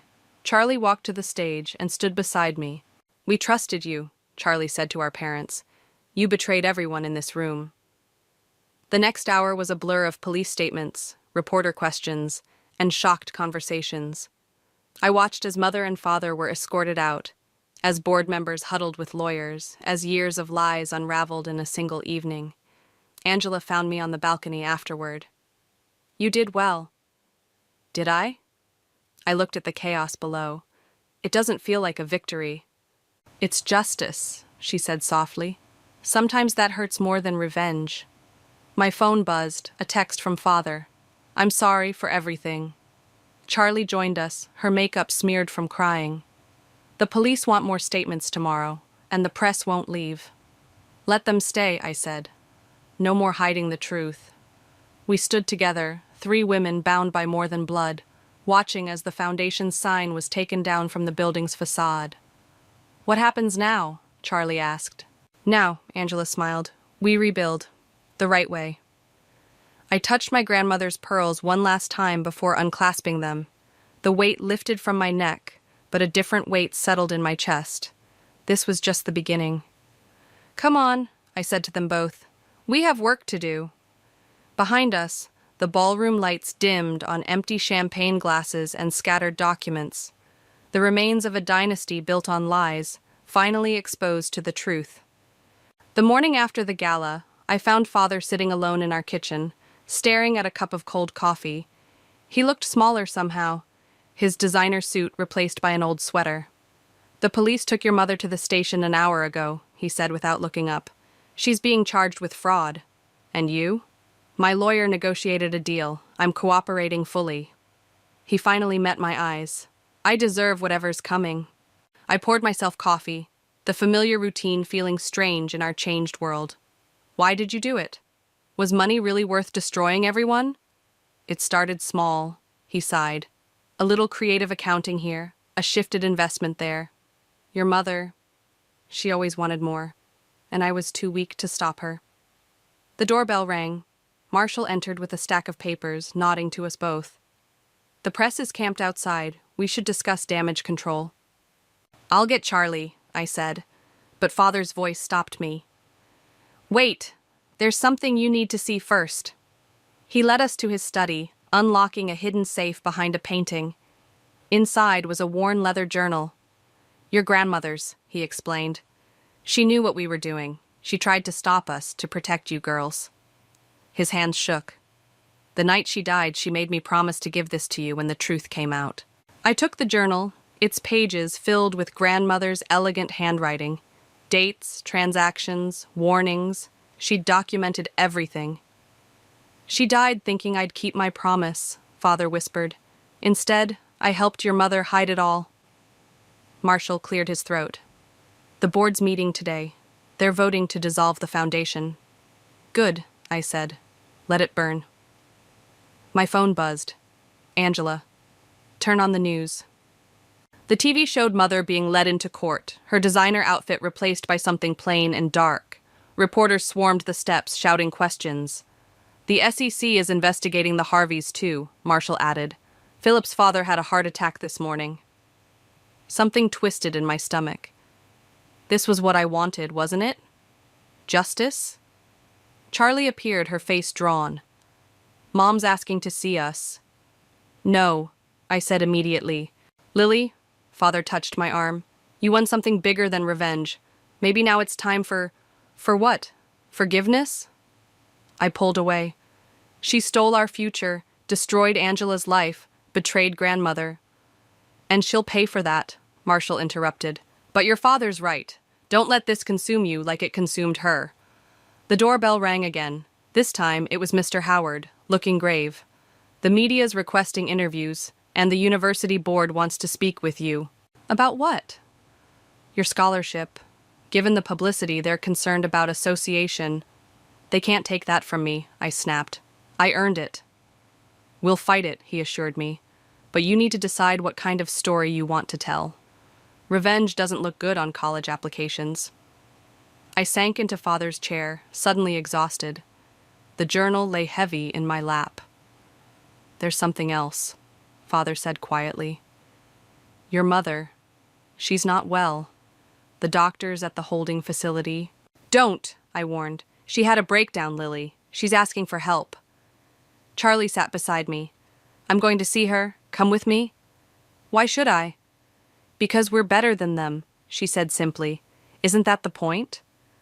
I opened grandmother's journal, finding the last entry. My dearest Lily, remember that the greatest victory isn't in destroying your enemies, but in refusing to become them. My phone buzzed again. Angela. Want company at the hospital? I looked around the study. Father, broken but honest at last. Charlie, stronger than I'd ever given her credit for. Marshall and Mr. Howard, who'd helped me fight fair instead of dirty. Okay, I said finally, but first I need to do something. I called the university board, scheduling a meeting. Then I called the press. You're going public? Marshall asked. Yes, but not with a revenge story. I held up the journal. With her story, grandmother's truth. Father smiled for the first time in days. She'd like that. The foundation's finished, I continued. But maybe we can build something new, something honest. Together? Charlie asked. Together. Later, standing in the hospital parking lot with Angela and Charlie, I thought about Mother waiting inside, about choices and consequences, about becoming the person grandmother believed I could be. Ready? Angela squeezed my hand. No, I wasn't ready. But I was something better. I was choosing to be stronger than my anger. Yes, I said. Let's go. Behind us, the sun set on the wreckage of our old life. But ahead, through the hospital doors, lay the harder path, the path of healing, of rebuilding, of becoming something more than our parents' mistakes. It wasn't the victory I'd planned. It was better. Mother sat in the hospital's visiting room, her designer clothes replaced by plain white cotton. Without her makeup and perfectly styled hair, she looked older, smaller, almost human. My girls, she whispered as Charlie and I entered. You came. Don't, I said when she tried to stand. Just don't. Angela waited outside, giving us privacy. The guard by the door kept his eyes fixed straight ahead. They're saying I'm unstable, Mother said, her hands fidgeting with her sleeve. But I did it all for us, for our family. Stop lying, Charlie snapped. Even now you're still lying. Mother's face crumpled. I don't know how to be any other way. Try the truth, I suggested. Just once. She looked between us, then at her hands. I was afraid, she whispered, of being poor, of losing status, of being nothing, like my own mother. So you stole from everyone? Destroyed Angela's life? Angela was everything I couldn't be. Grandmother's favorite, smart, genuine. Her voice cracked. I hated her for it. The door opened and Marshall entered with a thick folder. The prosecutors are here. They need your decision about the plea deal. Mother's eyes darted to the folder. How long? 5 years minimum, plus restitution. Marshall laid out the papers. You'll lose everything. I already have. She looked at us. Haven't I? Before I could respond, Father appeared in the doorway. He'd brought grandmother's journal. The board voted, he announced. The foundation's officially dissolved, but they're offering Lily and Charlie positions on the new oversight committee. New committee? Mother asked. We're rebuilding, I explained, but with transparency this time. Angela's helping. Angela? Mother's hand trembled. She's here? Yes, Angela said, stepping into the room. Hello, sister. Mother started crying then, real tears, not the theatrical ones she'd used for manipulation all our lives. I'm sorry, she sobbed. I'm so sorry. Save it, Angela said firmly. Your apologies mean nothing without action. Marshall cleared his throat. The plea deal includes mandatory therapy and full disclosure of all financial dealings. Including grandmother's death? I asked sharply. The room went still. Mother's sobs stopped.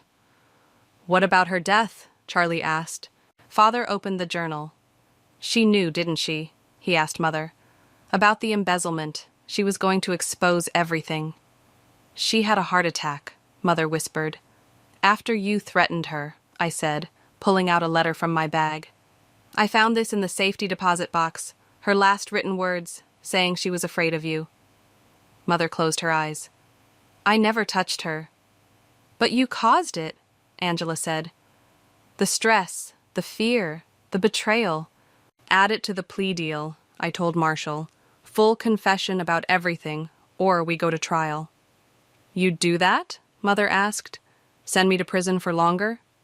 You sent yourself there, Charlie replied. We're just making sure you face it all.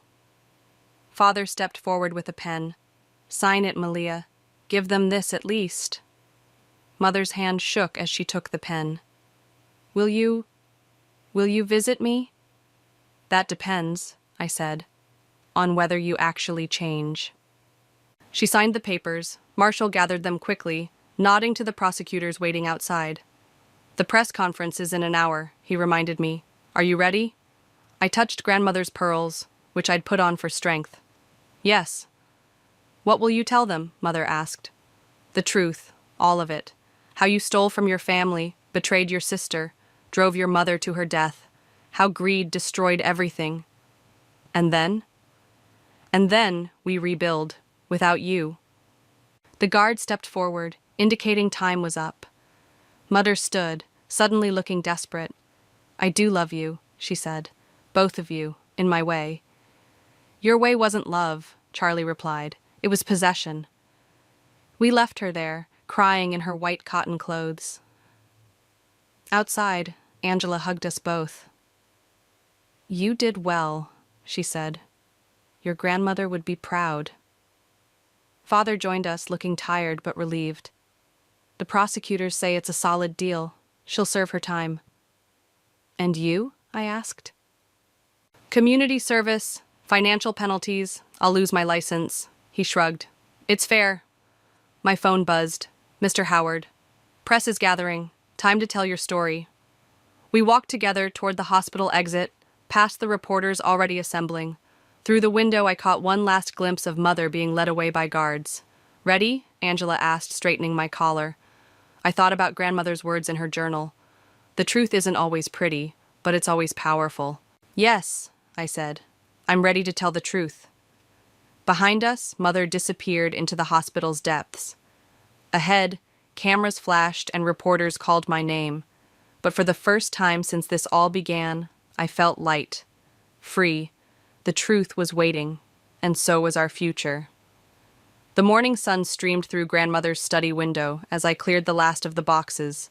Her journal lay open on the desk, its pages now familiar companions. Found something interesting, Charlie called from the doorway, holding up a dusty photo album. Look at this. The photos showed Mother and Angela as young girls, smiling and hugging, before greed poisoned everything. Hard to believe they were ever that close, I said, just as Angela walked in. We were inseparable once, she sighed, taking the album, until money became more important than family. The doorbell rang. Marshall arrived with the final paperwork for the new foundation. The board approved everything, he announced, spreading documents across grandmother's desk. The restoration project is officially ready to launch. She would have loved that name, Angela smiled. Restoring more than just money. Father appeared with coffee for everyone. He looked healthier now, the guilt and secrets no longer weighing him down. The first grants go out next week, he said. All to families affected by financial fraud. The press is calling it revolutionary. Speaking of press, Charlie held up her phone. Mother's interview is airing. We gathered around the screen, watching Mother in her prison uniform. She looked different, humbled, maybe even genuine. I destroyed my family for status, she said on screen. I lost everything that actually mattered. Do you believe her? Charlie asked softly. Time will tell, Angela replied. Change is possible, but it has to be earned. My phone buzzed. Mr. Howard. University board meeting in an hour. Big announcement. Go, Angela urged. We'll finish here. At the university, Mr. Howard met me outside the boardroom. Ready to make history? Inside, the board members sat expectantly. The chairman stood. Ms. Lilly, he began, your story has inspired changes in how we handle financial aid and scholarship protection. We'd like you to head our new Student Financial Rights Committee. I thought of all the students like me, vulnerable to financial manipulation. Yes, I'll do it. Back at grandmother's house, I found Charlie and Angela in the garden, planting roses, grandmother's favorites. How'd it go? Charlie asked. We're expanding the mission, I said. The foundation will partner with the university. We're creating safeguards for student inheritances. Perfect, Angela nodded. Protection and education together. Father called us inside. Marshall had more news. The Harveys are cooperating, he reported. Their testimony exposed 3 more fraud rings. The SEC is calling it a domino effect. And Mother? I asked. Starting therapy, actually participating. He hesitated. She asked to contribute to the foundation's mission, wants to share her story as a warning to others. I touched grandmother's pearls. Let her earn it first. The doorbell rang again. This time it was a delivery, a package from Mother's prison. Inside was her old Cartier bracelet, the real one, with a note. I kept the real one for myself and gave you a fake. It's time to make that right. The first of many wrongs to correct. Mom. Well, Charlie said, it's a start. We spent the rest of the day planning the foundation's launch. Angela's legal expertise, Father's business connections, Charlie's social media skills, everyone contributing to build something honest. As sunset painted the study golden, I sat at grandmother's desk, feeling her presence. We did it, I whispered, touching her journal.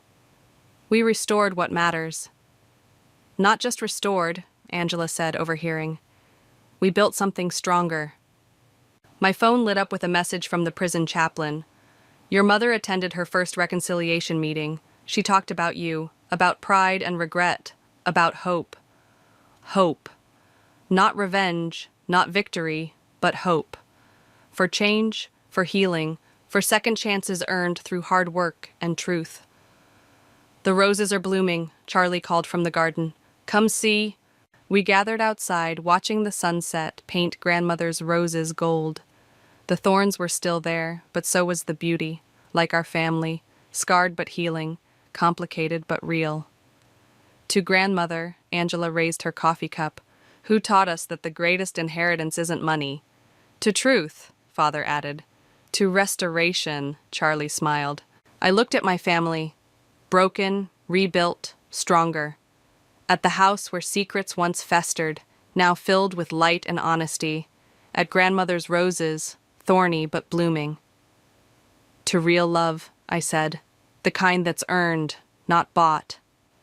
The setting sun warmed my face as I added Mother's bracelet to grandmother's jewelry box. Inside, the fake one lay discarded, a reminder of who we were. But the real one shone beside grandmother's pearls, a symbol of who we could become. Not perfect, not easy, but real. And that was the greatest restoration of all. The day I discovered I'd been replaced by a ghost was also the day I learned how deeply a mother's love could twist into something unrecognizable. I was 16, crouched behind the mahogany credenza in my father's study, when I heard my stepmother Petra's voice drift through the crack beneath the door. "Isaac, darling, we need to discuss Claire's future, or rather, our son's future." I froze, my hand still clutching the fountain pen I'd snuck in to borrow. Our son? Petra had been trying to conceive for years without success, but this was the first I'd heard of any pregnancy. "She's just not suitable," Petra continued. "A girl can't carry on the Hanson legacy the way a son would. When our boy comes, he'll need everything we can give him." My father's chair creaked, that familiar sound I'd grown up hearing whenever he was deep in thought. "Claire's my daughter Petra, my only child." "For now," Petra's voice hardened. "But she's soft, Isaac, too concerned with her environmental causes and social justice. Is that really who you want running your company? I'm Claire, by the way, the daughter who apparently wasn't enough. The girl who spent her childhood following her father around his manufacturing plant, learning every aspect of the family business, only to be rendered invisible by the promise of a son who didn't even exist." "Perhaps you're right," my father finally said, and my world cracked in half. "A son would be traditional, proper." I bit my lip so hard I tasted blood. Through the gap under the door, I watched their shadows merge and separate as Petra moved around the study. "We'll need to adjust your will," she said. "Set aside the bulk of the inheritance for our future son. Claire can have a small allowance, of course. We're not monsters." My father's laugh was hollow. "She won't like it. She doesn't have to like it. She just has to accept it." I didn't realize I was crying until a tear splashed onto my hand.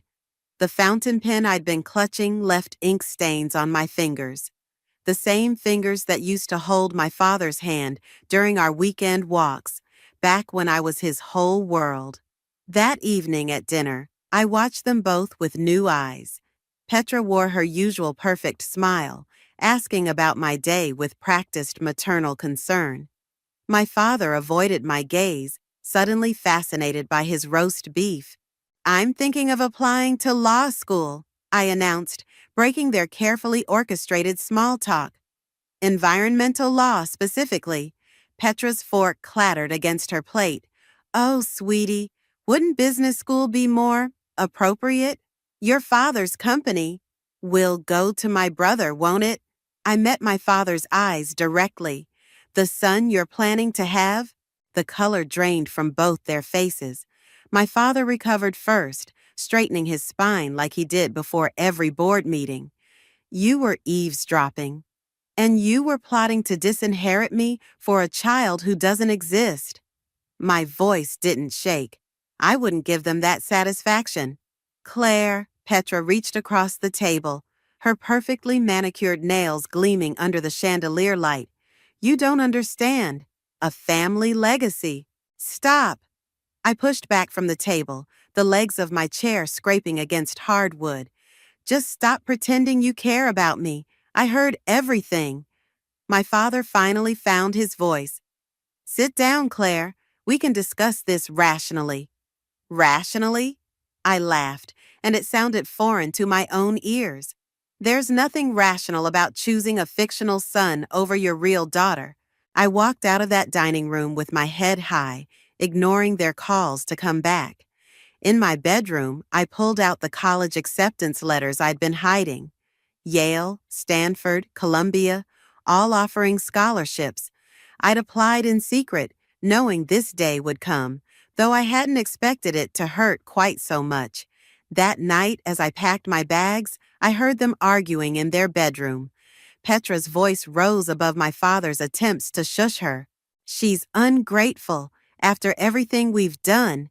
"Everything you've done," I whispered to myself, taping up another box, "is show me exactly who you are." The next morning, I left before dawn. I took only what I could fit in my car: clothes, books, and the photo album from before Petra, when it was just Dad and me. I left a note on my pillow. "Dear Father, I hope your son is everything you dreamed he'd be. Don't worry about my inheritance. I'll build my own legacy. Claire. As I drove away from the mansion that had never really felt like home, I caught a glimpse of my father in the window. He looked small somehow, diminished by the first light of dawn. Petra stood behind him, one hand on his shoulder, already the victor in a battle I hadn't known we were fighting. But that was okay. They wanted a son who would carry on the family name? Fine. I would become something better, someone who would make them wish they hadn't thrown away the daughter they had for the son they would never have. 12 years can change everything and nothing at all. I was sorting through case files in my office when Yasmin burst through the door, waving an envelope like a victory flag. Claire, you're not going to believe what just landed on my desk. She slapped the cream-colored envelope onto my mahogany desk, identical to the one I used to hide behind in my father's study. It's from Malcolm. My stomach twisted at the name. Malcolm, my father's longtime lawyer, the man who had helped draft the will that had written me out of my own family's legacy. Throw it away. It's marked urgent. Yasmin perched on the edge of my desk, her legal assistant badge swinging from her neck. And it's about your father. The familiar ache returned, the one I thought I'd buried under years of case wins and environmental victories. Unless he's finally had that mythical son he always wanted, I'm not interested. Claire, Yasmin's voice softened. He had a stroke. The world tilted slightly. I steadied myself against my desk, feeling the smooth surface under my palms. When? 3 days ago. He's stable, but... She pushed the envelope closer. Malcolm says there are things you need to know. Before I could respond, Brendan appeared in my doorway, his tie loosened after a long day in court. Ready to prep for the Thompson case? The logging company's lawyers are. Claire, you okay? I realized I was still staring at the envelope. I'm fine, just family stuff. Family stuff? Brendan raised an eyebrow. In the 12 years you've worked here, you've never once mentioned family. Because I don't have any. I grabbed my jacket. The Thompson case is more important. No, it's not. Brendan stepped fully into my office, closing the door behind him. Take the rest of the day. Deal with this. There's nothing to deal with. But my hands were already opening the envelope, Malcolm's precise handwriting swimming before my eyes. Dear Claire, your father's condition is serious. Before the stroke, he made changes to his will that you need to be aware of. Please come home. There are things that need to be said in person. Malcolm, home, I scoffed, crumpling the letter. That place hasn't been home since I was 16. Then maybe it's time to make peace with that, Yasmin said quietly, or at least get closure. I looked around my office, at the environmental law degrees on the wall, the framed newspaper articles about our victories against corporate polluters. I built all this without them. I don't need. Cut the crap, Brendan interrupted.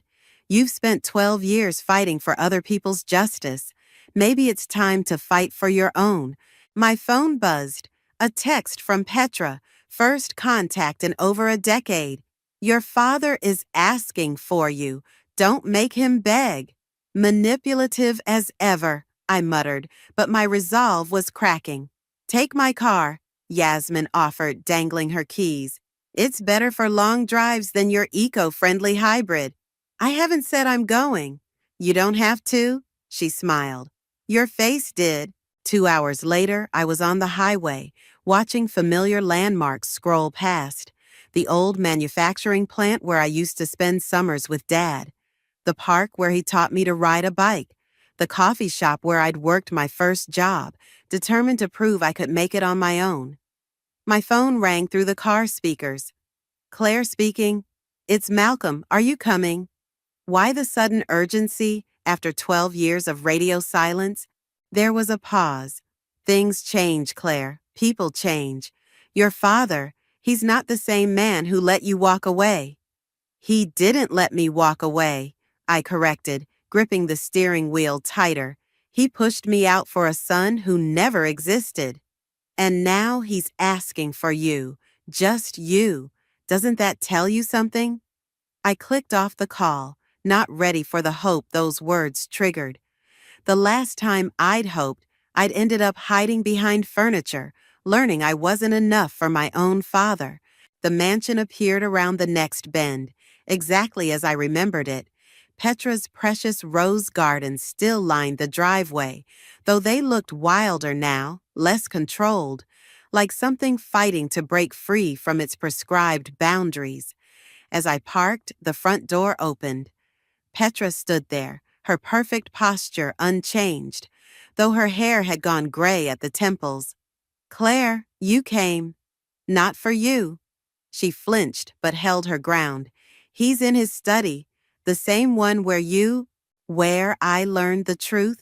I brushed past her, the familiar scent of her perfume making me nauseous. "Don't worry, Petra. I'm not here to stake any claims. I just want to know what was so important Malcolm had to break 12 years of silence." "Claire," she called after me, "there's something you should know before." But I was already pushing open the study door, where the mahogany credenza still stood guard over family secrets, and my father waited with whatever truth he thought was worth 12 years of absence. The study looked smaller than I remembered. My father sat in his wheelchair by the window, a blanket draped across his legs, his once commanding presence diminished by illness. When he turned to face me, the right side of his mouth drooped slightly, the only visible sign of his stroke.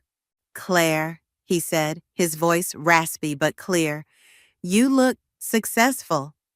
"That's what happens when you have to make it on your own." I remained standing, arms crossed. "Malcolm said something about changes to your will?" "Always straight to business." He attempted a smile. "Like your old man. I'm nothing like you." "No," he agreed, surprising me. "You're better, stronger. I've followed your career, you know.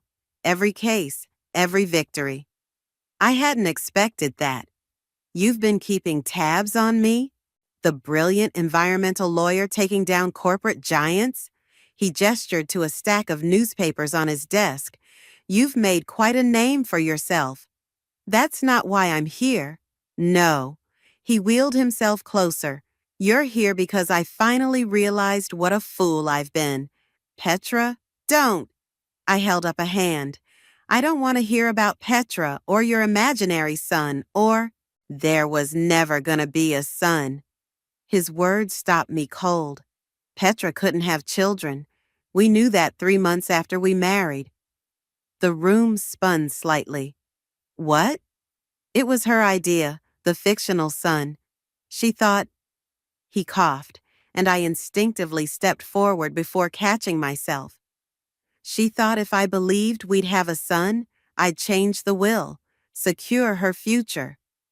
"And you went along with it?" My voice cracked. "You chose a lie over your own daughter?" I was weak. He reached for a folder on his desk, hands trembling. "But I'm trying to make it right. Malcolm has drawn up new papers. The company, the estate, everything goes to you." "I don't want it." "Then change it, sell it, turn it into one of your environmental projects." He pushed the folder toward me. "Just don't walk away again." A knock at the door interrupted us. Malcolm entered, his suit as impeccable as ever, though his hairline had receded significantly since I'd last seen him. "The papers are ready," he said, nodding to me. "Everything's in order." "What papers?" Petra appeared behind him, her face tight with concern. "Isaac, you're supposed to be resting." "I'm making things right," my father said firmly. "The company goes to Claire, all of it." Petra's mask slipped for just a moment, revealing the panic beneath. "But we discussed this. The community foundation will be Claire's decision." He turned to me. "The company's practices haven't been environmentally sound. Perhaps you could help with that." I picked up the folder, scanning the documents inside. Everything was there. Full control of the company, the estate, all assets. A complete reversal of the will that had driven me away 12 years ago. This is what you wanted to tell me? I looked at Malcolm. This is why you reached out? He shifted uncomfortably. There's more. The original will. I helped draft it, knowing it was wrong. I've carried that guilt for 12 years. We all have our burdens, I said coldly. Claire? My father wheeled closer. I know this doesn't make up for...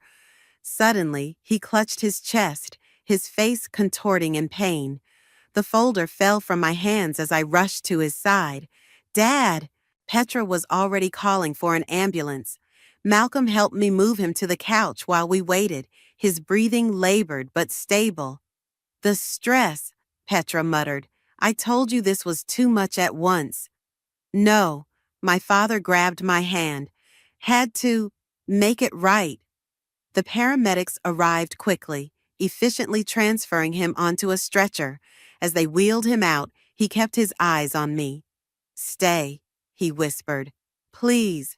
I found myself nodding, though everything in me screamed to run. Once the ambulance left, I turned to Malcolm. Tell me everything, no more secrets. He glanced at Petra, who had sunk into my father's wheelchair, looking suddenly old. Perhaps we should discuss this privately. No, Petra straightened. She deserves to know about the foundation, about what I've been doing with company funds, about everything. What about the company funds? I asked sharply. Malcolm pulled out another folder. That's the other reason your father wanted you here. There are discrepancies, large ones, and given your experience with corporate law. I took the folder, already seeing where this was headed. My father hadn't just given me an inheritance. He'd handed me a mystery to solve, and judging by Petra's expression, she was at the center of it. I'll need an office, I said, watching her face pale further, and access to all company records. Of course, Malcolm replied. Everything you need. I walked to the credenza, running my fingers along its familiar surface. Well, Petra, looks like you'll get to work with a Hanson heir after all, just not the one you were hoping for. The company records told a story of systematic deception. I sat in my father's office, my office now, surrounded by financial statements and transfer records, each one revealing another layer of Petra's web. Found something interesting? Malcolm stood in the doorway, 2 cups of coffee in hand. Interesting is one word for it. I held up a document. Care to explain why my father's company has been making monthly payments to a shell corporation called Future Legacy Holdings? He set the coffee down, loosening his tie. That would be Petra's pet project. Pet project? I pulled up more records on my laptop. Try slush fund. She's been siphoning money for years, all under the guise of a community foundation that doesn't actually exist. Your father trusted her. And you? I met his eyes. What's your excuse for not catching this? Before he could answer, Petra swept into the office, immaculate as always. Claire, darling, visiting hours at the hospital start soon. Shall we sit down? I pointed to the chair across from me. We need to talk about Future Legacy Holdings. The color drained from her face, but she recovered quickly. A legitimate business venture. A fraud. I spread the documents across the desk. $6 million, Petra. That's how much you've diverted. Care to explain where it went? Everything I did was for this family's future. You mean your future. I pulled out my phone, showing her the photos I'd taken. Nice vacation home in the Cayman Islands. Interesting choice of location, considering it's a popular tax haven. She gripped the arms of her chair. You don't understand. Your father, he was going to leave me nothing. After everything I sacrificed. Sacrificed? I laughed harshly. You manipulated him into disinheriting his only child for a son you knew you couldn't have. You stole millions from his company. What exactly did you sacrifice? My youth, she stood abruptly. 20 years I spent managing this family's reputation, hosting their parties, playing the perfect wife while you got to run off and play environmental warrior. Play? I stood too, matching her height. I built a career. I fought for what I believed in. You just took what wasn't yours. Malcolm cleared his throat. Perhaps we should— Stay out of this, Petra snapped. You're as guilty as anyone. Who do you think helped me set up those offshore accounts? I turned to Malcolm, who suddenly couldn't meet my eyes. Is that true? I was compensated for my discretion. Perfect. I sat back down, pulling out my phone again. That makes this next part easier. What next part? Petra demanded. I'm calling the police. I held up my hand as she started to protest. But I'm willing to make a deal first. That got their attention. Both sat down, waiting.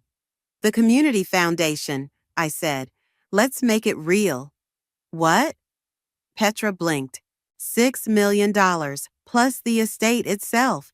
We turn it into an actual environmental education center. You both sign confessions detailing your roles in the fraud, which I'll keep unless you try to interfere. You're blackmailing us? Malcolm looked almost impressed. I'm offering you a chance to do the right thing. I pulled out the paperwork I'd spent all night preparing. Sign these, and your reputation stay intact. Refuse, and I go public with everything. Petra leaned forward. You'd really destroy your father's company's reputation just to spite me? No, I'd transform it into something meaningful. I met her gaze steadily, which is more than you ever tried to do. Malcolm reached for the papers first. Where do I sign? Malcolm! Petra grabbed his arm. We can fight this. She has no proof that would stand up in court. She has enough. He picked up a pen. And I'm tired of carrying this guilt. I watched him sign, then turned to Petra. Your choice, but make it fast. Visiting hours at the hospital start soon, and I'd rather tell my father about the new community center than about his wife's embezzlement scheme. She stared at the papers for a long moment. I get to stay in the guest house. As long as you work at the center. Real work, Petra. No more schemes. Another long pause. Then she snatched the pen from Malcolm. You're more like your father than you know. He could be ruthless, too, when he wanted something. No, I watched her signature join Malcolm's. I'm what you made me. Congratulations. As they left my office, I picked up my phone to call Yasmin. She answered on the first ring. Well, how bad is it? Bad enough. I looked out the window at the estate grounds, but I think I just found a way to turn all this poison into something good. How do you feel about helping me start an environmental education center? Are you kidding? I'll call Brendan right now. We can have proposals ready by— First, I interrupted, gathering my things. I need to tell my father. He should hear it from me before anyone else. How is he?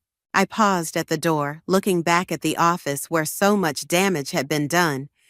Getting better, we both are. My father's hospital room was quiet except for the steady beep of monitors. He looked better today, sitting up in bed, a newspaper spread across his lap. The community center, he said as I walked in. It's a good idea. I stopped short. How did you— Petra called. He folded the newspaper carefully. She was quite vocal about your methods of persuasion. Dad, I can explain. No need. He gestured to the chair beside his bed. I knew about the embezzlement, not the full extent, but enough. I sat down, stunned. You knew? Why didn't you stop it? Because I deserved it. He met my eyes. After what I did to you, letting Petra steal from me seemed like appropriate punishment. Before I could respond, there was a knock at the door. Leandro, the local community organizer I'd contacted, stepped in. Sorry I'm early, he said, tablet in hand. but I've got some exciting proposals for the center's programs.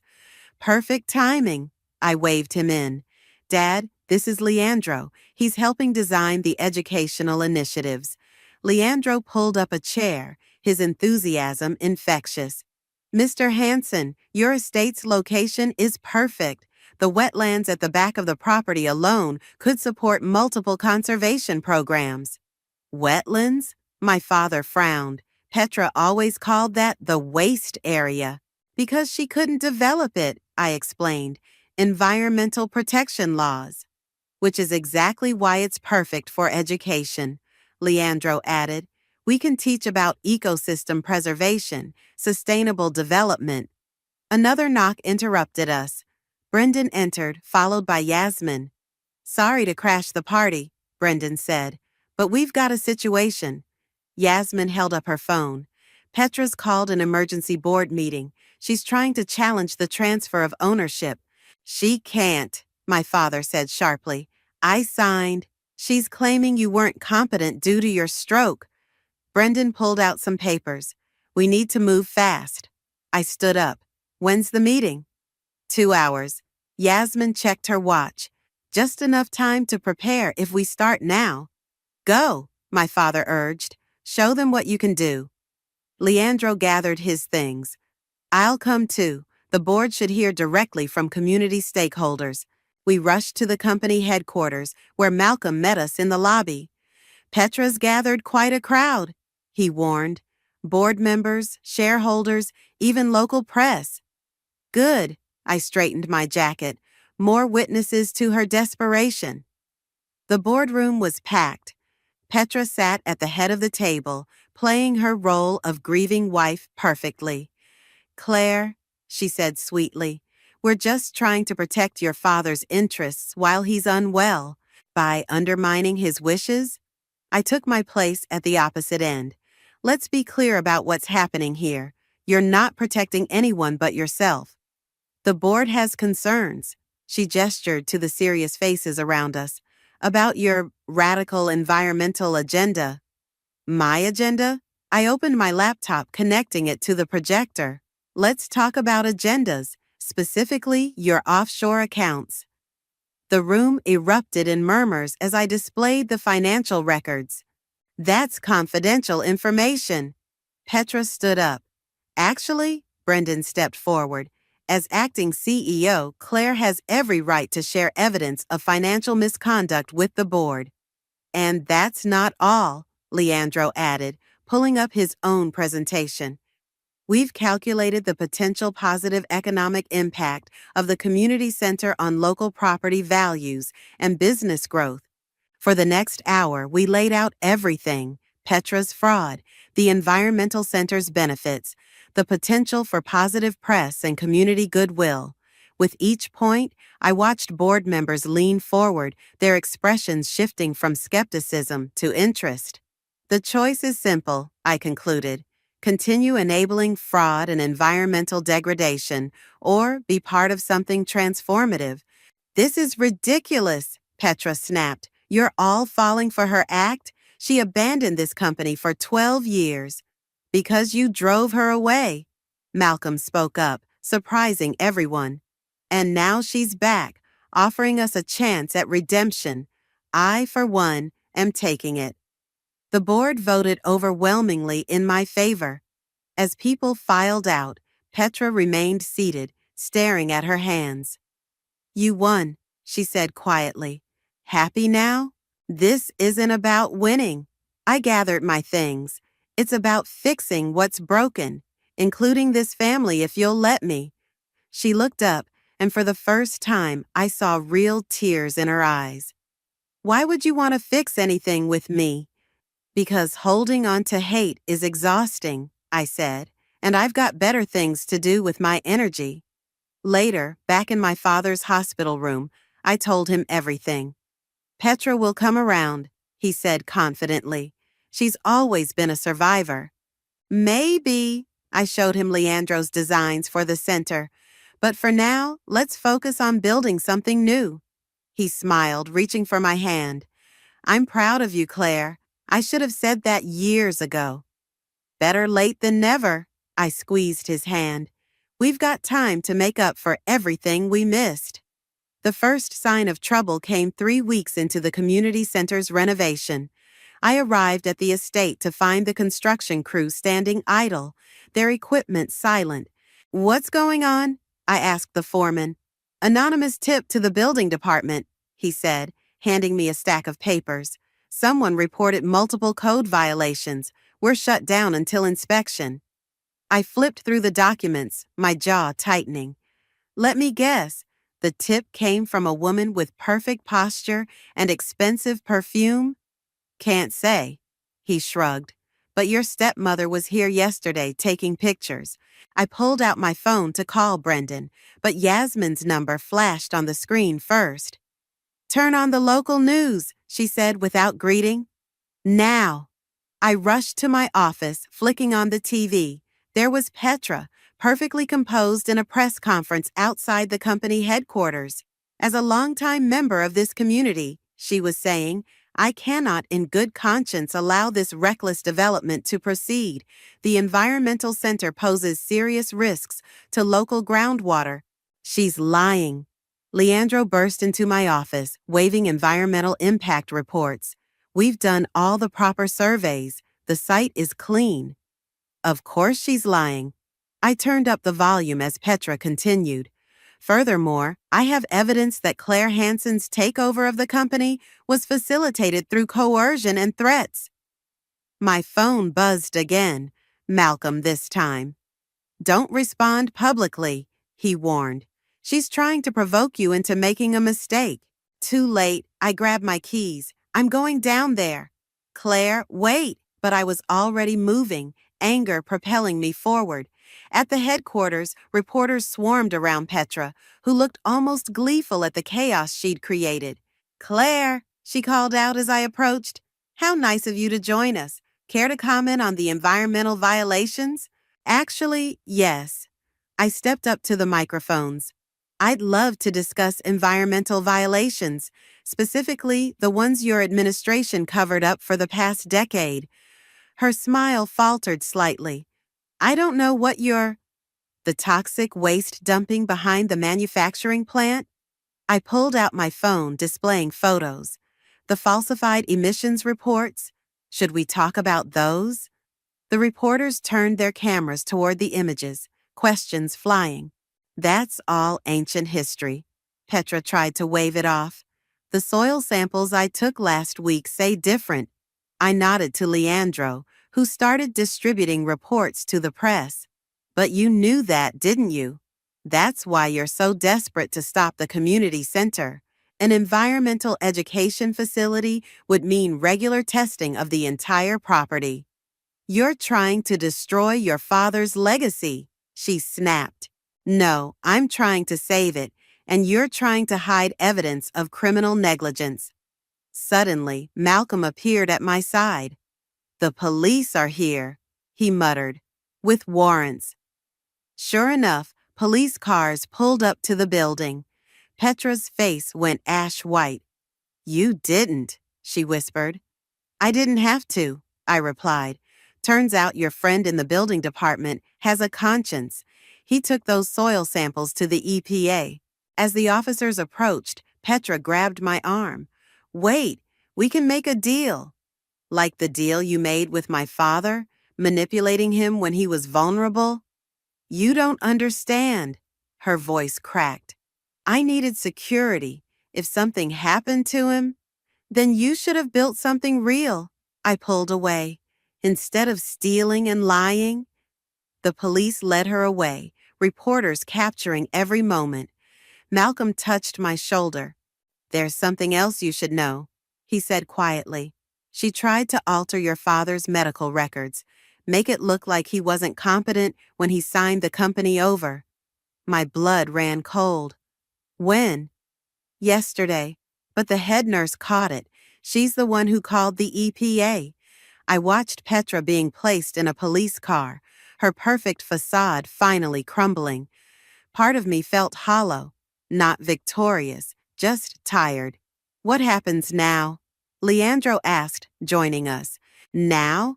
I turned to the reporters still hovering nearby. Now we tell the real story about transformation and redemption, about turning a site of environmental abuse into one of education and healing. And Petra? She'll face consequences, Malcolm said. We all will for what we've done. I faced the cameras, ready to reshape the narrative. My father's company spent years putting profit over planet. We're going to change that, starting with full transparency about past violations and a comprehensive cleanup plan. Later that evening, I sat with my father in his hospital room, watching the news coverage. You didn't tell me about the toxic dumping, I said. He looked away. I was ashamed. It was easier to let Petra handle things, to not look too closely. Well, now we look at everything. I took his hand.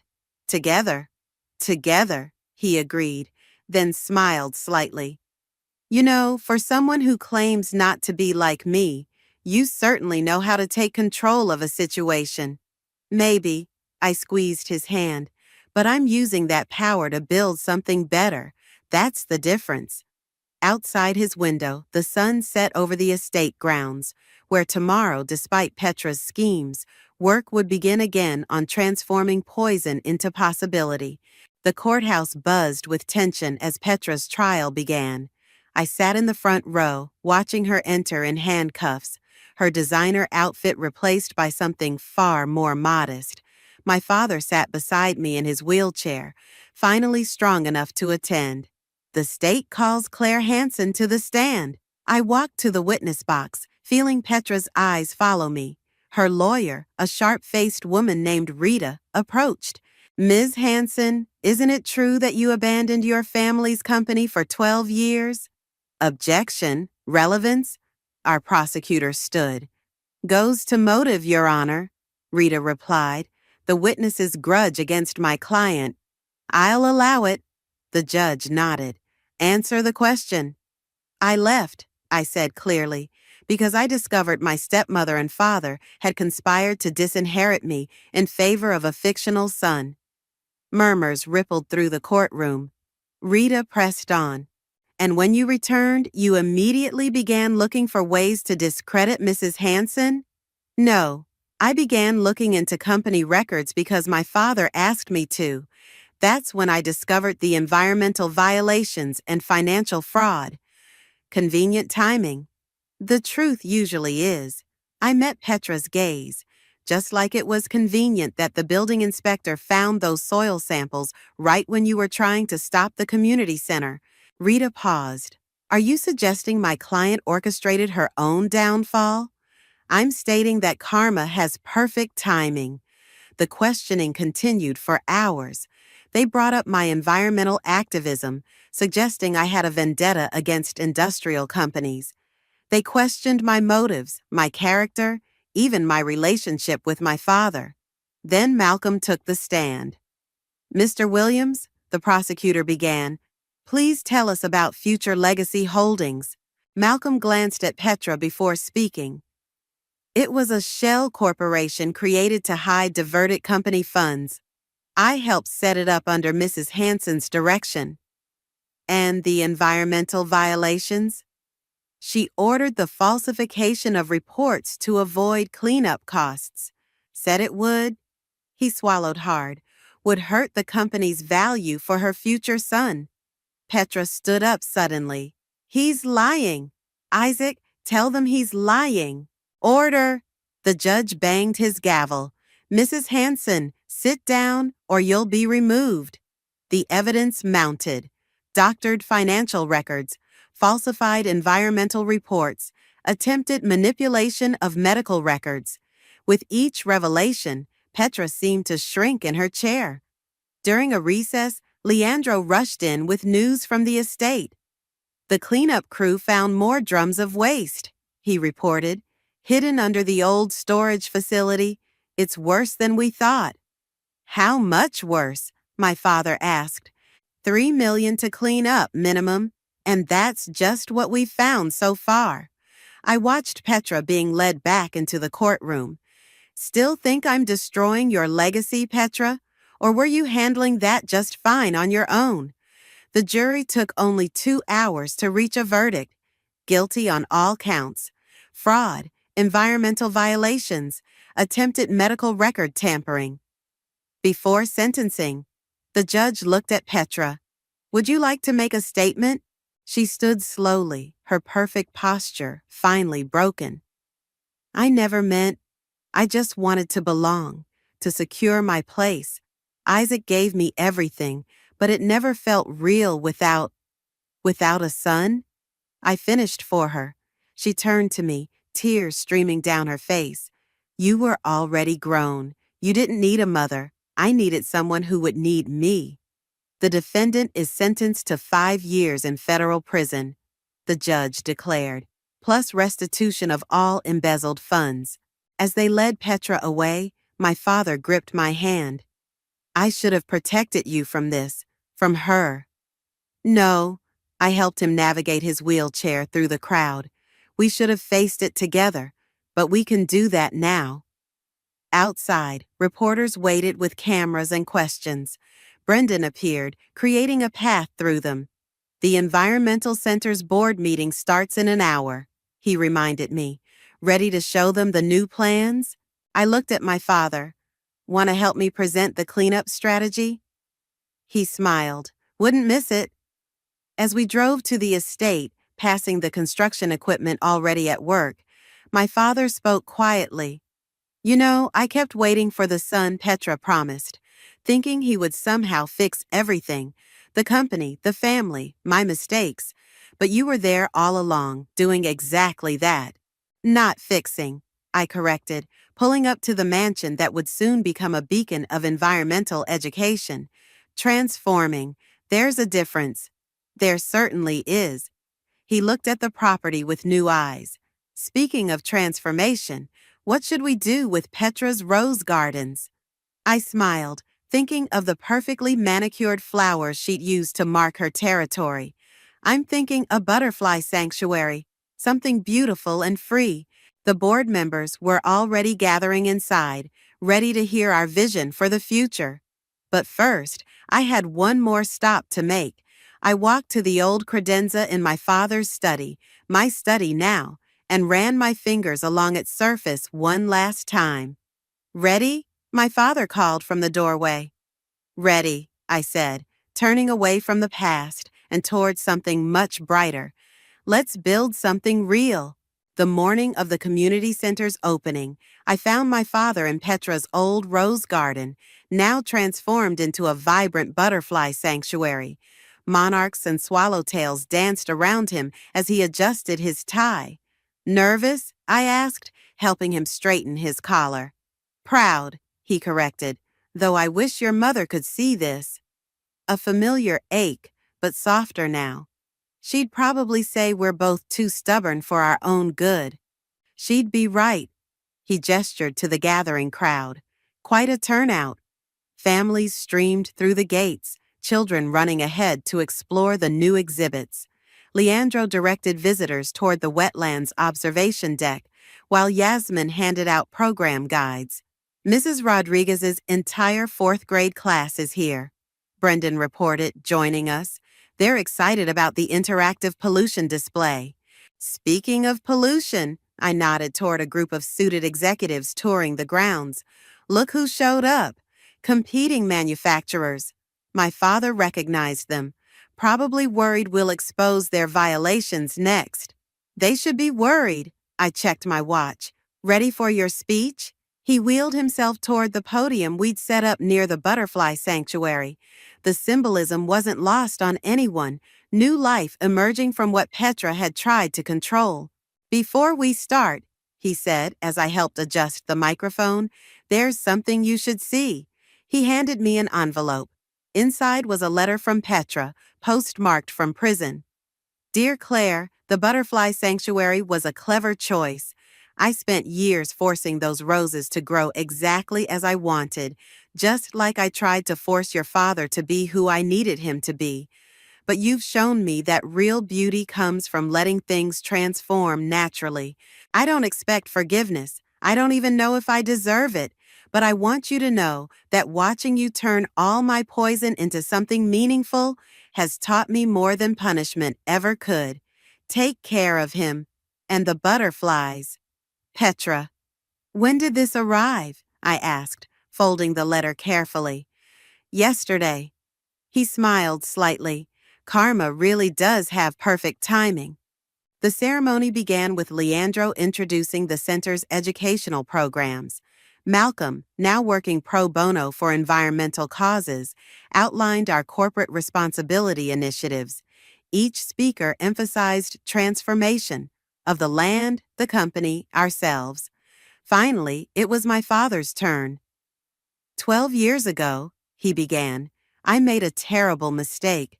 I chose a fiction over truth, control over growth, fear over love. I lost my daughter, my integrity, and nearly lost this company's soul. The crowd hushed, hanging on every word. But sometimes our worst mistakes lead to our best opportunities. My daughter returned not for revenge, but for redemption. She took our family's legacy of environmental destruction and transformed it into a beacon of education and hope. He turned to me, eyes bright. Claire, would you join me? I walked to the podium, butterflies swirling around us both. The future we imagined isn't always the future we need, he continued. I wanted a son to carry on my name. Instead, I got a daughter who carried on something far more important, the courage to change. Brendan stepped forward with a plaque. Together, my father and I unveiled it. The Claire Hansen Environmental Education Center, where transformation takes flight. The applause was interrupted by a commotion at the gate. A group of students rushed in, led by their teacher, the same nurse who had caught Petra trying to alter medical records. Sorry we're late, she called out. The kids insisted on bringing something. Each student carried a native plant or flower. Leandro quickly organized them into a planting ceremony near the butterfly sanctuary. See, my father whispered, sometimes karma brings gifts instead of punishment. As the children planted their contributions, I noticed Malcolm speaking quietly with the competing executives. He caught my eye and gave a subtle thumbs up. They were interested in our corporate responsibility program. Ready to show them the water quality testing station? Brendan asked, grinning. Actually, I looked at my father. I think Dad should do that tour. He knows exactly what they need to hear about changing course before it's too late. The day continued with tours, demonstrations, and countless moments of discovery. I watched children learn about ecosystem protection, executives confront their company's impacts, and community members embrace their role in environmental stewardship. Near sunset, I found myself back in the butterfly sanctuary. A monarch landed on the plaque, its wings catching the last light. You know what Mom would really say? I asked my father, who had wheeled up beside me. She'd say we're not too stubborn. We're just stubborn enough to fix what's broken. Even if it takes 12 years? He asked. Even then, I watched the butterfly take flight, because some things are worth the wait. The monarch soared over the transformed estate, past the wetlands observation deck, over the education center that had once been a mansion built on secrets, and into the future we had finally gotten right, not because of a son who never existed, but because of a daughter who refused to let poison have the final word.